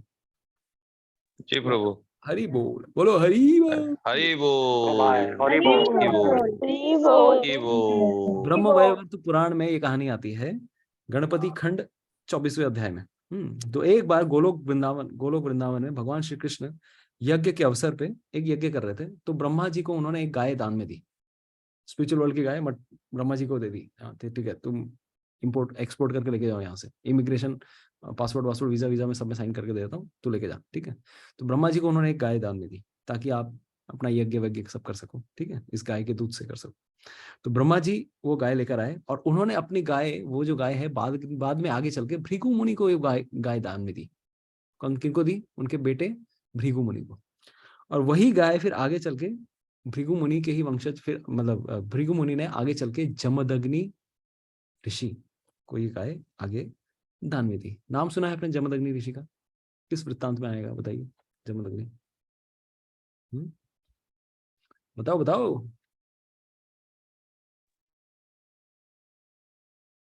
ভাগবতম किसी ने पढ़ी? ওই যিনি সেই একটা গুহার মধ্যে তপস্যা করছিলেন, তারপরে কৃষ্ণ কাকে যেন একটা চেজ করে এসেছিলেন। परशुराम, जमदग्नि परशुराम, ठीक है। तो एनीवेज इन्हीं के डायनेस्टी की बात है ये, ठीक। तो जमदग्नि मुनि को दी कृष्ण ने, ब्रह्मा जी ने भृगु ने जमदग्नि के बाद अभी ये गाय की क्षमता क्या है, जो चाहे वो दे सकती है। तो एक बार कार्तवीर्य अर्जुन नाम का एक राजा था। ये राजा इतना पावरफुल, अब ये राजा था लेकिन इतना पावरफुल था कि रावण को भी इसने पहले हराया था। रावण बहुत ही कुछ विरले लोगों से हारा था पहले। राजा, एक तो राजा बाली थे जो सुग्रीव के भाई थे। बाली ने अच्छे से पकड़ के मतलब धोया था, धोबी धुलाई की थी। और दूसरे एक राजा ये भी हुए, और शिव जी के पास भी परास्त हुए थे रावण। वो पहाड़ उठाने गए, कैलाश बेचारा उठा ही नहीं पाया। और ये जो सेकंड वाला जो कारण है, ये कार्तवीर्य अर्जुन, तो ये इतना शक्तिशाली राजा था। तो एक समय की बात है, राजा कार्तवीर्य एक समय जंगल से जा रहे थे, और जंगल से आते आते उन्होंने छावनी बनाई और उनके साथ पूरी पलटन थी। लाखों करोड़ों हजारों लोगों की संख्या में बहुत सारे लोग जा रहे थे उनके साथ। कहीं एक जगह से दूसरी जगह रेजिमेंट मार्च कर रही होगी शायद। तो जंगल में आए और जमदग्नि मुनि के पास गए। तो अभी उनके मंत्री ने बोला, भाई कुछ खाने को मिलेगा, हम लोग पूरे भूखे पैसे हैं। तो बोले कितने लोग हो तुम लोग? बोले हजारों लाखों हैं, कुछ मिलेगा? बोले ऑफ कोर्स हम एक्सपेक्ट नहीं कर रहे हैं, आप तो एक सामान्य ऋषि हैं। जमदग्नि बोले सब प्रोवाइड हो जाएगा, सब बैठ जाइए, पंगत में बैठ जाइए लाइन लगा के बस। और उसके बाद ऐसे पकवान, सबको सोने और चांदी के बर्तनों में परोसा गया खाना। थाली किस पे? सोने और चांदी। राजा हक्का बक्का हो गया, भाई एक मुनि के पास इतनी धन संपत्ति कहाँ से आ गई, ठीक है। और उसके बाद स्वादिष्ट से स्वादिष्ट व्यंजन, इतने स्वादिष्ट व्यंजन। फिर कैसे कैसे व्यंजन बने, आम, नारियल, कटहल और बेल, ऐसे ऐसे फल प्रदान किए गए। और तो और जौ और गेहूं के आटे से बनी हुई रोटी, इतने सारे दूध, दही, घी की नदियां बह रही थी। और सब, और कितना, जिसको जो ड्रिंक चाहिए वो ड्रिंक चाहिए, जो जो जो मन चाह रहा है, जिसकी सब्जी चाह रहा है, जितना दूध, माखन, दही जो चाहिए सब अवेलेबल है। लास्ट में तो ऐसा भी हो गया कि सबको खाना पीना तो फिर पेट फूल, उसके बाद सबको संतुष्ट करने के लिए जमदग्नि ऋषि ने राजा को और उनके सैनिकों को भर भर के आभूषण दिए, भर भर के वस्त्र दिए। तो राजा परेशान, बोले एक तो मेरी मतलब मैं इसके सामने मतलब ठंडा पड़ जाऊंगा, मेरे पास इतनी संपत्ति नहीं है, इसके पास ऐसी संपत्ति कहाँ से आई। तो वो पूछने लगे कि आप बताइए कहाँ से आपको ये संपत्ति मिली। तो वो कहने लगे मेरी गौ माता मेरे घर पे जो बधी हुई है, इसी ने मुझे सब कुछ प्रोवाइड किया। मैं उनके पास गया और मैंने बोला माते आप मुझे जो चाहिए प्रोवाइड कीजिए, इतने सारे लोग आए हैं, आप किसी प्रकार से मैं इनका आदर सत्कार कर सकूं, अतिथि सत्कार कर सकूं, तो सब कुछ इनके शरीर से निकला है। बोले क्या बात कर रहे हो यार, ऐसी गाय तो मेरे पास होनी चाहिए। तो एनवीएस लोग क्या होते हैं यार, जो भी अच्छी चीज है मेरे पास होनी चाहिए। तो अच्छी खासी गाय इनके पास थी, और ब्राह्मण की संपत्ति लेना तो सबसे बड़ा अपराध होता है। तो ये शक्तिशाली राजा था, मदमत्त था, अहंकार से चूर चूर था। तो आगे चल के जमदग्नि के पुत्र मतलब परशुराम, इनको ठंडा करने के लिए परशुराम इनके पास, इसी के बाद से वो 21 बार इस संसार से क्षत्रियों को विनाश करना इन्होंने शुरू किया। तो अभी ये सिचुएशन हो गई कि मुझे ये गाय चाहिए, कृपया करके आप मुझे ये गाय दे दीजिए। आपको ये शोभा नहीं कर देता कि आप राजा के सामने ऐसी एक गाय को अपने घर पे रखा है आपने, ये तो केवल और केवल राज दरबार में ही शोभा पाएगी, आप मुझे दे दीजिए इसको। तो अभी जमदग्नि मुनि बोले अरे मेरे पास कोई कुछ और नहीं है, यही मेरी यज्ञ, जो भी मैं यज्ञ करता हूँ इसी के द्वारा पूर्ण होती है, मैं इसको कैसे दे दूं। नहीं मुझे ये चाहिए, और जोर जबरदस्ती वो उसको उठाने लगे। और इसी प्रकार की कहानी आप राजा वशिष्ठ और वशिष्ठ मुनि और राजा विश्वामित्र के जीवन में भी देखते हैं, वो भी एक कामधेनु गाय थी। तो अंत में जाके ऐसी सिचुएशन हो गई, तो सिमिलर स्टोरी थी वहां पे। तो कामधेनु कहने लगी, वशिष्ठ मुनि वाले सेक्शन में भी आप देखेंगे, अरे आप मुझे कैसे छोड़ सकते हैं, आप मेरे स्वामी, आप मुझे कैसे छोड़ सकते हैं। कामधेनु मुंह से बोल रही थी, आप मुझे छोड़ दिया, आपने मुझे तिरस्कार कर दिया। तो वशिष्ठ मुनि ने भी कहा कि अरे भाई मैंने आपको तिरस्कार नहीं किया, ये राजा बलपूर्वक लेके जा रहा है आपको, तो मैं आपको कैसी रक्षा करूं, मैं तो ब्राह्मण हूं, मैं थोड़ी ना शस्त्र उठा सकता हूँ। तो कामधेनु कहती हैं, उनकी उनकी गाय का नाम क्या था, Dhavala, what was the name of, Subala, Sabala, Sabala, सबला। तो सबला गाय कहती है कि भले ही आप शस्त्र नहीं उठा सकते, लेकिन आप मुझे आदेश तो दे सकते हैं, आप जस्ट एक बार आदेश दीजिए, बाद बाकी मैं काम कर लूंगी। तो जमदग्नि मुनि ने भी ऐसे ही पूछा उनको, ठीक है आदेश दूं, ठीक है हे कामधेनु, अपनी रक्षा हेतु जो भी चाहिए आप वो करो, करो बस उसको। बस उनके शरीर से ऐसे ऐसे अस्त्र शस्त्र संपूर्ण युक्त वाली सेनाएं उत्पन्न होने लगी, इतने सारे सैनिक, हजारों हाथी, घोड़े, अश्व, शस्त्र, सब कुछ लेके पूरी की पूरी आर्मी के बटालियन निकलने लगी। ठीक है, करोड़ों करोड़ों खड्गधारी, शूलधारी, धनुर्धारी, दंडधारी, गदाधारी सब कोई निकलने लगे, और सबको मिलके खाच खाच खाच खाच खाच पूरी खेती को काट डाला। ऐसा हो गया कि राजा सिर्फ अकेला बचा, दुम दबा के भागा वहां से। तो इस गाय की वजह से फिर बाद में बहुत बड़ी घटना भी होती है, बहुत सारी चीजें होती हैं। तो यहाँ पे हम देख सकते हैं कि कामधेनु गाय क्या क्या कर सकती है, और उसी कामधेनु की प्रजातियां क्या है, गाय, गौ माता है। इसीलिए गौ माताओं की सेवा करना बहुत जरूरी है। उन्हीं से सोचिए गाय हमें क्या देती है, क्या क्या नहीं देती है, दूध देती है, दही देती है, उसके गोबर से भी कुछ ना कुछ बन सकता है। गोबर में भी कितनी सारी प्रॉपर्टीज है, गुड प्रॉपर्टीज, मेडिसिनल प्रॉपर्टीज। अरे गोमय से तो भगवान श्री कृष्ण का अभिषेक भी होता है। उसके उसका अगर धुआं चलाएंगे तो मच्छर वच्छर नहीं आएंगे कभी भी। जहां पे भी गोबर लेपा रहता है कीड़े मकोड़े नहीं आते वहां पर। उनका cow urine, it's having so much medicinal properties. गाय हम क्या खाती है, घास खाती है, सिर्फ घास खाती है, जो वेस्ट प्रोडक्ट है जमीन पे कहीं पे भी मिल जाएगा। जो हम खाना छिलका, मान लीजिए हम फल खाते हैं, छिलका गाय को दे देते हैं। चारा, धान खाते हैं, धान की जो फसल है वो गाय को देते हैं। अरे गौ माता धान की फसल खा के हमें दूध देती है, जो सबसे बड़ा अमृत है, लेकिन वो भी हमसे सहन नहीं होता, उसको भी हम लोग कटवाने के लिए भेज देते हैं। तो ऐसे आसुरिक सभ्यता का क्या गति होगी। कहा जाता है कि जो भी व्यक्ति गौ माता को मारने के लिए प्रेरित या कारण बनता है, उसे गौ माता के शरीर में जितने भी बाल हैं उतने करोड़ों सालों तक उसको नरक में उतने सालों तक उसको नरक में वास मिलेगा, नरक में पीड़ा झेलनी पड़ेगी। तो अगर गाय के शरीर में 4 करोड़ बाल हैं तो 4 करोड़ सालों तक वो कभी भी उसका पुनर्जन्म नहीं होगा, इतनी पीड़ा उसको सहनी पड़ेगी। इसलिए भूल करके भी अगर हम लोग सनातनी हैं, हिंदू हैं, गौ माता की इंपॉर्टेंस समझाइए। आसपास कहीं भी गौशाला है, गायों के पास लेकर जाइए अपने बच्चों को, गायों को सहलाना सीखिए। गौ माता के पास आने से ही सारे मतलब ऑटोमेटिकली आप सत्वगुण में आ जाएंगे। कभी कभार ये भी कहा जाता है कि गायों के पास में जाके कान में जाके बस बोलिए अपनी दुख की कहानी, गौ माता सुनती है और उसका निवारण भी कर देती है, सिर्फ सुनने मात्र से। कोई भी रोग है, कोई भी व्याधि है, कोई भी समस्या है, गौ माता के कान में जाके बताइए। Cows are worshipable. लेकिन हम तो भाई, हम ऐसी सिविलाइजेशन में रह रहे हैं कि गायों को मारकर ही, अरे चमड़े की बेल्ट पहनते हैं हम लोग, चमड़े के बैग यूज करते हैं, जूते चमड़े के यूज कर रहे हैं, ये सब कहाँ से आ रहे हैं? अभी आप कहेंगे तो मृदंग भी चमड़े के आते हैं। ऑफ कोर्स मृदंग भगवान की सेवा के लिए यूज होता है, और उसमें भी हम लोग कोशिश करते हैं कि अहिंसा मृदंग यूज करने का, जहां पर भी गौ माता की पेनलेसली डेथ हुई है या फिर नेचुरल डेथ हुई है, अहिंसा मृदंग वो होता है। लेकिन बूचड़ खाने से भी जानबूझ के गायों को ले जाना और उसके चमड़े से हम लोग इतना सब कुछ यूज कर रहे हैं, उसका भी हम लोग को रिएक्शन मिलेगा। तो इसीलिए beware of using animal products, कभी भी यूज मत कीजिए, नहीं तो उसका रिएक्शन हम लोग को भी इनडायरेक्टली लेना पड़ता है। ठीक है, तो कामधेनु गाय, और यही कामधेनु गाय अगर हम देखेंगे, यही कामधेनु गाय आगे चल के हमने यहाँ पर देखा भगवान श्री कृष्ण के अभिषेक में कौन आती है? सुरभि माता आती है कि नहीं? अच्छा, देवराज इंद्र ने जब अभिषेक किया, जिस कुंड का निर्माण हुआ उसका नाम क्या था बताइए? ऐरावत ने जब अभिषेक किया उस कुंड का नाम क्या था? गोविंद। ओके। लेकिन सुरभि देवी भी उसके बाद क्या करती हैं? जब गोविंद उन्होंने नाम दिया तो सुरभि देवी के अपने थन से उन्होंने भगवान श्री कृष्ण का अभिषेक किया, उनके दूध से।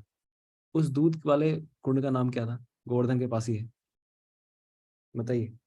वो कुंड गए नहीं थे हम लोग परिक्रमा में, वहां पे पास में हम लोगों ने ब्रेकफास्ट किया था उस कुंड के पास में पिछली बार परिक्रमा में।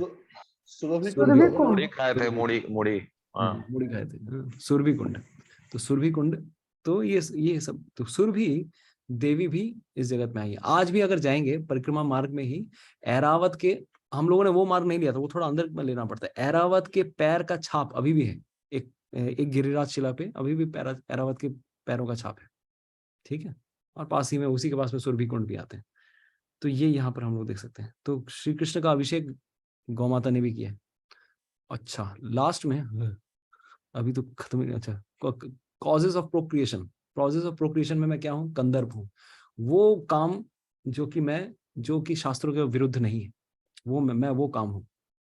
यानी कि केवल और केवल भगवान की भक्ति करने लायक ऐसी जीवात्माओं को इस जगत में लाने के लिए अगर हम जब काम की शक्ति का प्रयोग करते हैं, ऐसे काम को कंदर्प कहा गया है।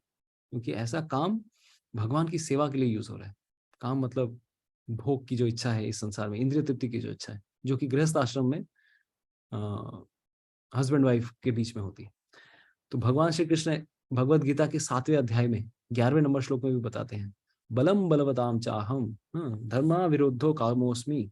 तो ये एक श्लोक आता है, बलम बलवताम चाहम, बलवानों का मैं बल हूं, और काम राग विवर्जितम धर्मा विरुद्धेषु भूतेषु कामोस्मि भरतर्षभ। 7.11 में धर्म के विरुद्ध जो काम है, धर्म के विरुद्ध, धर्म के सम्मित, मतलब धर्म सम्मत जो काम है, मैं वो काम हूं। ठीक है, तो ये भगवान श्री कृष्ण बताते हैं। यानी कि Krishna is that kind of, गृहस्थ आश्रम में जाना कभी भी बुरा नहीं है, लेकिन गृहस्थ आश्रम में जाकर आप भगवान कृष्ण की सेवा कर रहे हैं कि नहीं, ना कि भोग कर रहे हैं।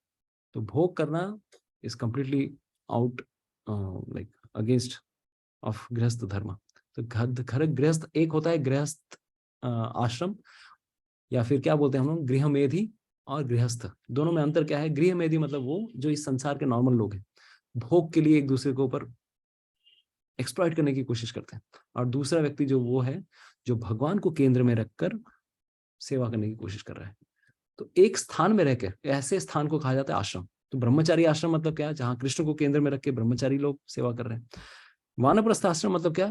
जहाँ पे कृष्ण को केंद्र में रख के वानप्रस्थ लोग सेवा कर रहे हैं। संन्यास आश्रम मतलब क्या है? जहाँ पे कृष्ण को केंद्र में रख के सन्यासी लोग सेवा कर रहे हैं। और गृहस्थ आश्रम मतलब जिस घर पे कृष्ण को केंद्र में रख के हस्बैंड वाइफ भगवान की सेवा कर रहे हैं, ऐसे आश्रम को कहा गया है गृहस्थ आश्रम।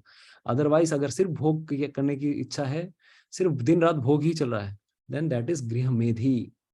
गृहमेधी, ठीक है। तो उसका शब्द कुछ और यूज किया गया है, तो उसमें फिर दैट इज द थिंग।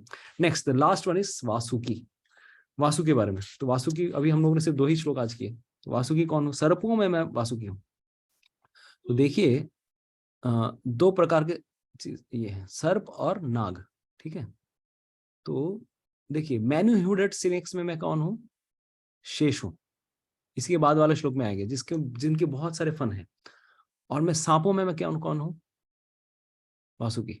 तो जितना मेरे को इस संदर्भ में याद आ रहा है कि सांप और नाग अंतर क्या होता है, बता सकते हैं? सांपों और नागों में अंतर क्या है? सर्प और नाग अंतर क्या है?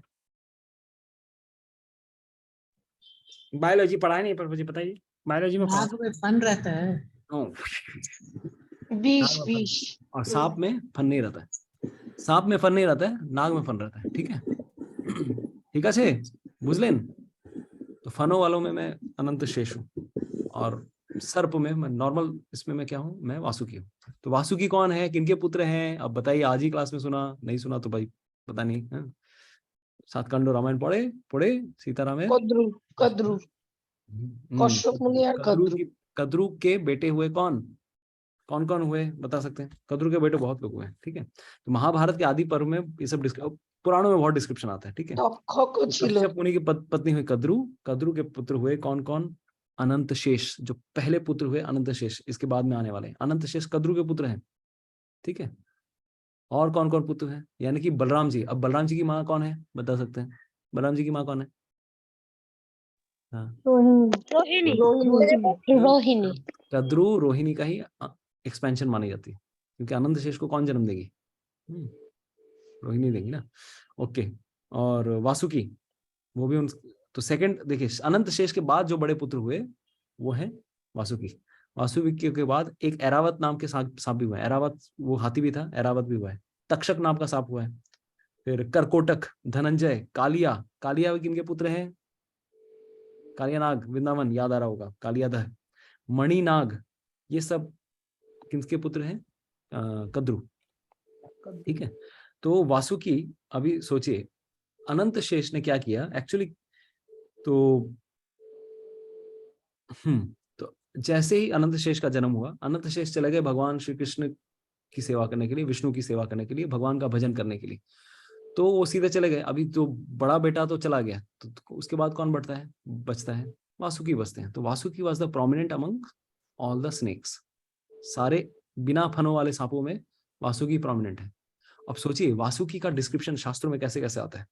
कोई भी चीज जो बांधने वाली शक्ति प्रदान करती है उसको वासुकी बोला गया है। कभी कभार हम लोग बोलते हैं ना, रथ यात्रा में जो रथ है, ये जो रथ की रस्सी है, ये रस्सी नहीं है, ये वासुकी नाग है। वासुकी सॉरी नाग नहीं, वासुकी सांप है। कभी कभार सुना होगा हमारे कलकत्ता रथ यात्रा में। तो कोई भी चीज जो बांधने वाली, जो भगवान की सेवा करने के लिए आ रही है, it can be said as an expansion of Vasuki और बलराम, लाइक दैट। जैसे मृदंग किसका एक्सपेंशन है?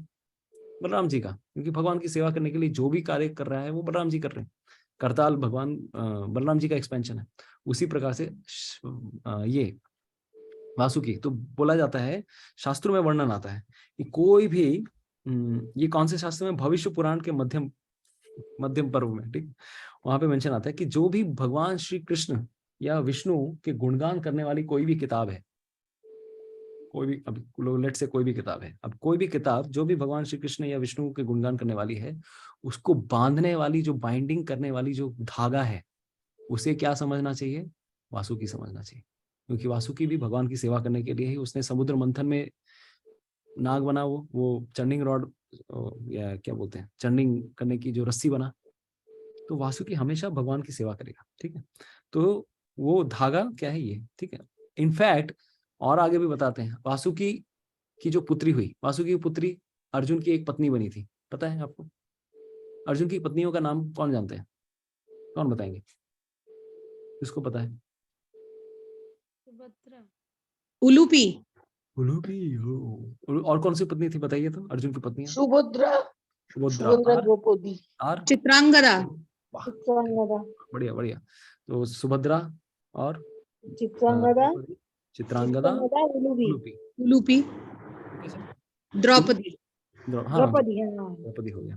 तो तो वासुकी की बहन थी उलूपी, नॉट पुत्री, वासुकी की बहन थी उलूपी। उलूपी के साथ विवाह किया उन्होंने, और विवाह करने के बाद उनके पुत्र का नाम क्या था? उलूपी के बेटे अर्जुन से जो हुए थे उसका नाम था इरावान, ठीक है। तो उनका ये तो महाभारत में डिस्क्रिप्शन आता है, ठीक है। जब अर्जुन शायद दिव्यास्त्र लेने के लिए गए थे, उस समय कुछ समय के लिए उनका संग हुआ, समुद्र के नीचे ले जाती है उनको उलूपी, फिर उनको फिर दिव्य शक्तियां भी देती हैं, और उनके संग से इरावान का जन्म होता है। ओके। और इसके अलावा क्षीर सागर में मंदार पर्वत को लपेटने के लिए भी वासुकी नाग का उपयोग होता है, ठीक है सर। तो बहुत लंबा आज हमने क्लास एक्सटेंड कर दिया। तो यहाँ पर अगर आज हम लोगों ने क्या क्या डिस्कस किया, सिर्फ 2 श्लोक डिस्कस किए, ठीक है, 27 एंड 28, ठीक है सर। हरे कृष्णा। किसी का कोई टीका टिप्पणी प्रश्न? कल रामनवमी, हरे कृष्ण प्रभु। राम जी का की आविर्भाव तिथि है। राम कथा हम लोगों ने की नहीं, पिछले साल हम लोगों ने बहुत कथाएं की थी। इस साल थोड़ा ढीला ढाला चल रहा है, ठीक है। हरे कृष्णा। तो ऑफकोर्स थोड़ा प्रीचिंग एंगेजमेंट में गौशाला आके बहुत बढ़ गया हम लोग, मतलब इतने सारे क्लासेस, भक्ति शास्त्री क्लास, बंगाली 2 बैच चल रहा है, विलेज प्रीचिंग, तो बहुत कुछ चल रहा है यहाँ पर। कभी कभार कीर्तन प्रोग्राम भी हो रहा है किसी किसी घर पे, तो वो सब भी है। तो इसीलिए थोड़ा ऑनलाइन वाला थोड़ा डिसकंटिन्यूस ज्यादा हो गया। तो एनीवेज, तो कल रामनवमी है। भगवान श्री रामचंद्र जी इस संसार में आए हैं मर्यादा पुरुषोत्तम बनकर। तो देखिए, भगवान श्री रामचंद्र है मर्यादा पुरुषोत्तम, और भगवान श्री कृष्णचंद्र है लीला पुरुषोत्तम। तो मर्यादा कोई भी चीज किस प्रकार से करनी है, टस से मस नहीं होना, ये हमें रामचंद्र जी दिखाते हैं, रामचंद्र जी सिखाते हैं। तो रामचंद्र जी से हम लोग क्या सीख सकते हैं? पूरे रामायण में पूरी उनकी शिक्षाएं हैं, किस प्रकार से एक आदर्श पुत्र, आदर्श पति, आदर्श पिता, आदर्श राजा, किस प्रकार से उन्होंने अपने कर्तव्य को निभाया। तो कर्तव्य को हमेशा उन्होंने सामने रखा, और प्रजा की सेवा करना, लोगों की सेवा करना, ये उन्होंने हमेशा हमारे सामने प्रस्तुत किया। और अपनी लीलाओं के द्वारा, अपने अपने अपने चरित्र के द्वारा लोगों का मन आकर्षित करने की कोशिश करना, ये श्री रामचंद्र इस जगत में आए हमारा मन आकर्षित करने के लिए, ठीक है। तो भगवान जब भी आते हैं इस संसार की जीवात्माओं को आकर्षित करने के लिए आते हैं। तो सीता, राम, लक्ष्मण, हनुमान, राम दरबार पूर्ण रूप से हमें ये दिखाना, खास करके लक्ष्मण जी, हनुमान जी, ये सब हमारे, और सब सीता मैया भी हमारे लिए त्याग का प्रतीक है। सबसे बड़े त्याग सीता मैया ने किया, सबसे बड़ा त्याग हनुमान जी ने भी किया, लक्ष्मण जी ने भी किया, उर्मिला ने भी किया, भरत जी ने भी किया। सबने त्याग किया है। ऐसी करुणमय, करुण रस में रामायण है। तो रामायण सबको पढ़ना चाहिए। कितने लोग, मैं अगर पूछूंगा किसी ने रामायण पढ़ा है, हार्डली 1 या 2 व्यक्ति होगा कि रामायण पढ़ा है। तो रामायण महाभारत ये हमारा धर्म ग्रंथ है भाई, पढ़िए एक बार, ठीक है। एक बार क्या, 100 बार पढ़िए, एवरीडे पढ़िए। तो ये हम संकल्प ले सकते हैं कि रामायण पढ़ेंगे, या नहीं पढ़ा है तो प्रभु रामायण से ही ज्यादा लोग भगवान राम से अट्रैक्ट होते हैं, क्योंकि मनुष्य के रूप में जितनी भी लीला करते हैं भगवान राम करते हैं। कृष्ण तो गोवर्धन उठा लेते हैं, जो आम आदमी उठाता नहीं है, लेकिन भगवान राम से सामान्य रूप, हाँ, पति पुत्र, मतलब जो भाई, सारा रोल तो एक गृहस्थ के रूप में भगवान राम दिखाते हैं। हमें लेसन्स देने के लिए आए थे भगवान जी। तो कल दोपहर 12 बजे तक फास्टिंग है, और उसके बाद प्रसाद कौन सा वाला लेना है? नॉन एकादशी, यानी कि ग्रेन्स, जैसे नॉर्मल हर दिन लेते हैं। भगवान को भोग लगाइए और ग्रहण कीजिए। वृंदावन इस्कॉन में, क्योंकि एक्चुअली शास्त्रों में कभी कभार ये डिस्क्रिप्शन भी आया है कि विष्णु आविर्भाव तिथियों में हमें क्या करना चाहिए? एकादशी प्रसाद ग्रहण करना चाहिए। तो हमेशा हर समय ये पॉसिबल नहीं हो पाता है, क्योंकि जैसे आप देखेंगे कभी कभार गौर पूर्णिमा में हम लोग एकादशी प्रसाद ग्रहण करते हैं, नरसिंह चतुर्दशी में एकादशी प्रसाद, लेकिन नित्यानंद त्रयोदशी, रामनवमी, तो जनरली ये लोकल इस्कॉन टेम्पल में ऐसा हम लोग का अभी प्रथा हो गया है कि हम लोग ग्रेन्स प्रसाद लेते हैं। लेकिन आइडियल प्रिंसिपल यही है कि जब भी विष्णु आविर्भाव तिथि है उस दिन अन्न लेना ही नहीं। लेकिन एक तरह से चलो ठीक है, 12 बजे तक फास्टिंग करना है। भगवान रामचंद्र जब तक अपीयर किए थे, कभी कभार वैष्णव कैलेंडर में आपको इवनिंग तक दिखा रहा होगा, इवनिंग तक नहीं है फास्टिंग टिल नून है, ठीक है। हरे कृष्णा। ओके, तो यहाँ पे हम लोग विराम देते हैं। हरि बोल। हरे कृष्ण प्रभु। यस, बोलो मेरी माता जी। हरे कृष्णा। আমি তো একদম নতুন, হ্যাঁ আজকে আজকে সকালের ক্লাসটা করলাম আর আজকের ক্লাসটা করলাম। হুম। প্রভু মানে আমি তো কিছুই জানি না, আর তার মধ্যে এতটা গীতা তো এগিয়ে গেছে, তো শ্লোকটা আপনাকে হেল্প করবে অনেকে, আমি কয়েকজন মাতাজিরা আছে আপনাকে গাইড করার জন্য, আমি ওদেরকে নাম্বার দিয়ে দেবো and they will guide you how to go through recover through previous, মানে আপনি ওই প্রিভিয়াস সেশনস গুলো কিভাবে আপনি কভার করে নিতে পারবেন উনি হেল্প করে দেবেন, ঠিক আছে? চিন্তা করবেন না, অনেকজন আছে হেল্প করার জন্য, don't worry. But live sessions গুলো অবশ্যই অ্যাটেন্ড করবেন, লাইভ সেশন ছাড়বেন না। আর পুরোনো ক্লাস যখন হচ্ছে তখন অ্যাটেন্ড করবেন, ঠিক আছে? হরে কৃষ্ণ প্রভুজি। কৃষ্ণ প্রভু। হরে কৃষ্ণ। ইয়েস, কে বলছেন মাতাজি? আমি বলছি প্রভুজি, কাবেরী মাতাজি বলছি। ইয়েস মাতা, হরে কৃষ্ণ। বলবো?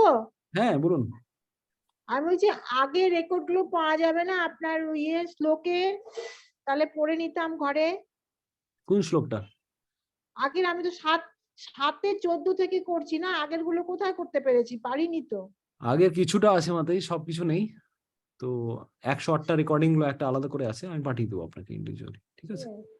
থ্যাংক ইউ প্রভুজি। Hare Krishna, thank you so much. Srila Hare Krishna Prabhupada কি জয়, শ্রীমদ্ ভগবদ গীতা কি জয়।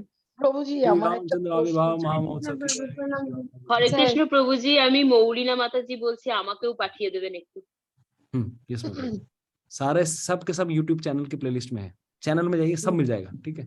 आप लोग প্রভুজি আমার একটা প্রশ্ন ছিল, yes। গলাটা ছেড়ে দিন, মানে के काट के बोलছেন? আমি সুলক্ষণা। हाँ माताजी, हरे कृष्ण। হ্যাঁ, হরে কৃষ্ণ প্রভুজি। বলছি Vaishnavas often are given আর কি cremation as well as they are given samadhi. Why is there a difference between them? Because I have seen many elite Vaishnavas to be having cremation. समाधि, yes। Yes. What is the difference? Sulakshana माताजी का प्रश्न है कि सब वैष्णवों, कुछ वैष्णवों को हम लोग देखते हैं कि उनका शरीर दाह किया जाता है और कुछ वैष्णवों का समाधि होता है शरीर त्यागने के बाद। तो ऐसा क्यों है? तो ऐसा क्यों है, प्रभुपाद जी हमेशा एक उदाहरण देते थे कि अगर आप आग के संपर्क में रहेंगे तो कुछ दिन बाद क्या होगी सिचुएशन, कुछ समय, कुछ क्षण बाद, अगर मान लीजिए लोहा अगर आग के कांटेक्ट में आता है, कुछ समय बाद उसके अंदर भी टेम्परेचर बढ़ के उसके अंदर भी आग के गुण आ जाएंगे। भले ही वो देख के लोहा दिख रहा हो, लेकिन वो लोहा नहीं है, वो आग है। वो किसी भी जलने वाली वस्तु के कांटेक्ट में अगर आएगा वो जला देगा। उसी प्रकार से कोई जीवात्मा, तो अब जीवात्मा बहुत प्रकार की हो सकती है, नित्यबद्ध हो सकते हैं, जो हमेशा, ऑफ कोर्स नित्यबद्ध मतलब हम लोग जो नॉर्मल कंडीशन लिविंग एंटिटी है। लेकिन अगर कोई भगवान की भक्ति करता है, साधना करता है, तो साधना से साधना सिद्ध भी बन सकता है, यानी कि परफेक्ट बन सकता है। भगवान का भजन करके वो शुद्ध भक्त बन सकता है, भगवान के धाम जाने लायक बन सकता है। दूसरे वक्त होते हैं कोई कृपा सिद्ध, भगवान की कृपा मिल गई, वो परफेक्ट हो गया, साधना सिद्ध, कृपा सिद्ध। और एक क्या सिद्ध होता है बता सकते हैं? नित्य सिद्ध। नित्य सिद्ध वो होते हैं जो भगवान के धाम से ही आए हुए हैं और भगवान के धाम में चले, जैसे श्रील प्रभुपाद जी या फिर यशोदा माता या फिर नंद बाबा, ये लोग नित्य सिद्ध हैं, दे आर ऑल इटर्नल। ये लोग ऊपर वाले लोग हैं, नीचे आए, नीचे आके फिर ऊपर चले गए, ठीक है? तो नित्य सिद्ध, कृपा सिद्ध या फिर साधना सिद्ध, किसी भी प्रकार से सिद्ध होने से मतलब है, ठीक है? ऑफ कोर्स नित्य सिद्ध को हम कॉपी नहीं कर सकते। यशोदा मैया, नंद बाबा, ये लोग हमेशा से ही लिबरेटेड लिविंग एंटिटीज है। हम लोग नॉर्मल जो लिविंग एंटिटी है, हम लोग नित्यबद्ध थे। मतलब नित्यबद्ध का मतलब अनंत काल से इसी संसार में फंसे हुए थे। अभी भगवान की भक्ति कर रहे हैं, धीरे धीरे परफेक्ट होने की कोशिश कर रहे हैं। लेकिन इनमें भी कुछ एक्सेप्शनल लिविंग एंटिटीज होती हैं जो कि भगवान की शुद्ध भक्ति एकदम करके फटाफट वो लोग आगे निकल जाते हैं, ठीक है? और हम लोग सामान्य जीवात्माएं हैं, हम लोग धीरे धीरे स्पीड में जाते हैं।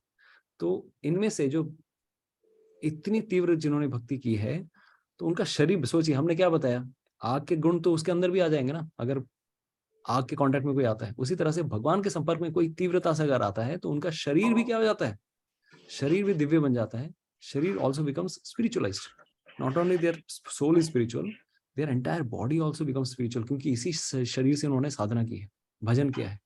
इसीलिए ऐसे शरीर का भी क्या करते हैं हम लोग, ऐसे शरीर भले ही वो छोड़ के जा रहे हैं, लेकिन ऐसे शरीर की तो पूजा करनी चाहिए। जिन्होंने भगवान की इस प्रकार से भजन की है, ऐसी तीव्र भजन किया है जिस शरीर से, उस शरीर को क्या करते हैं, प्रिजर्व करके रखा जाता है। इसलिए ऐसे शुद्ध भक्तों का हम लोग समाधि देते हैं, समाधि क्यों देते हैं? क्योंकि इन लोगों की एक्सेप्शनल भक्ति हुई है, और बाकी जो हम लोग नॉर्मल लिविंग एंटिटीज, तो नॉर्मल लिविंग एंटिटीज की क्या होता है, हमारा शरीर दाह संस्कार किया जाता है।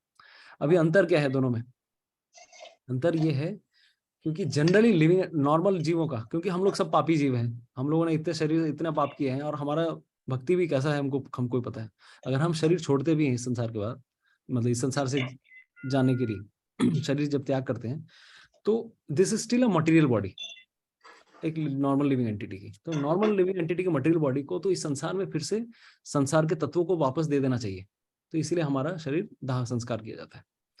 दूसरा एक फैक्टर ये है, जैसे ही अगर कोई शुद्ध भक्त को आप समाधि देते हैं, तो उनका शरीर वहीं पर है, तो हमें भी क्या समझना चाहिए कि क्योंकि उनका शरीर वहां पर है, उनकी सेवा भी उस प्रकार से करनी चाहिए कि जैसे कि वो स्वयं वहां पर विद्यमान है।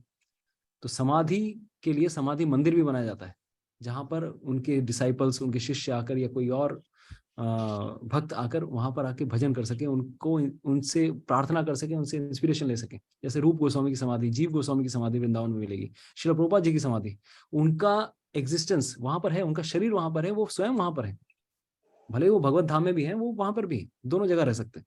ठीक है, तो इसीलिए बार बार बीच बीच में क्या है, मतलब जिनमें जैसे हमें भोग खाना चाहिए होता है, उनको अभी क्या किया जाता है, भगवान का प्रसाद अर्पण किया जाता है। भगवान को कृष्ण बलराम मंदिर से, राधा श्याम सुंदर मंदिर से भगवान, कोई ना कोई सेवक आकर भगवान का प्रसाद उनको देता है, चाहे वो मायापुर में परम पूज्य भक्ति चारू महाराज की समाधि हो, कदम कानन महाराज की समाधि वृंदावन में हो, या फिर कोई भी महाराज, यमुना माता जी की समाधि वृंदावन में हो, उनको भी पर्सनली सेवा करना पड़ता है, करना जरूरी है, नहीं तो अब अपराध हो जाएगा।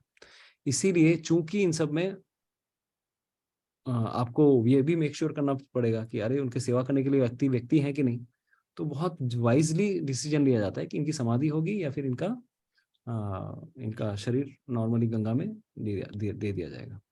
राइट, तो कभी कभार ऐसा भी होता है कि दाह करने के बाद भी उनके राख से भी समाधि दी जाती है। जैसे एक्सेप्शनल ऐसे सिचुएशन है, भक्ति परम पूज्य भक्ति तीर्थ स्वामी महाराज और आइंद्र प्रभु, इनकी दोनों की ऐश की समाधि है।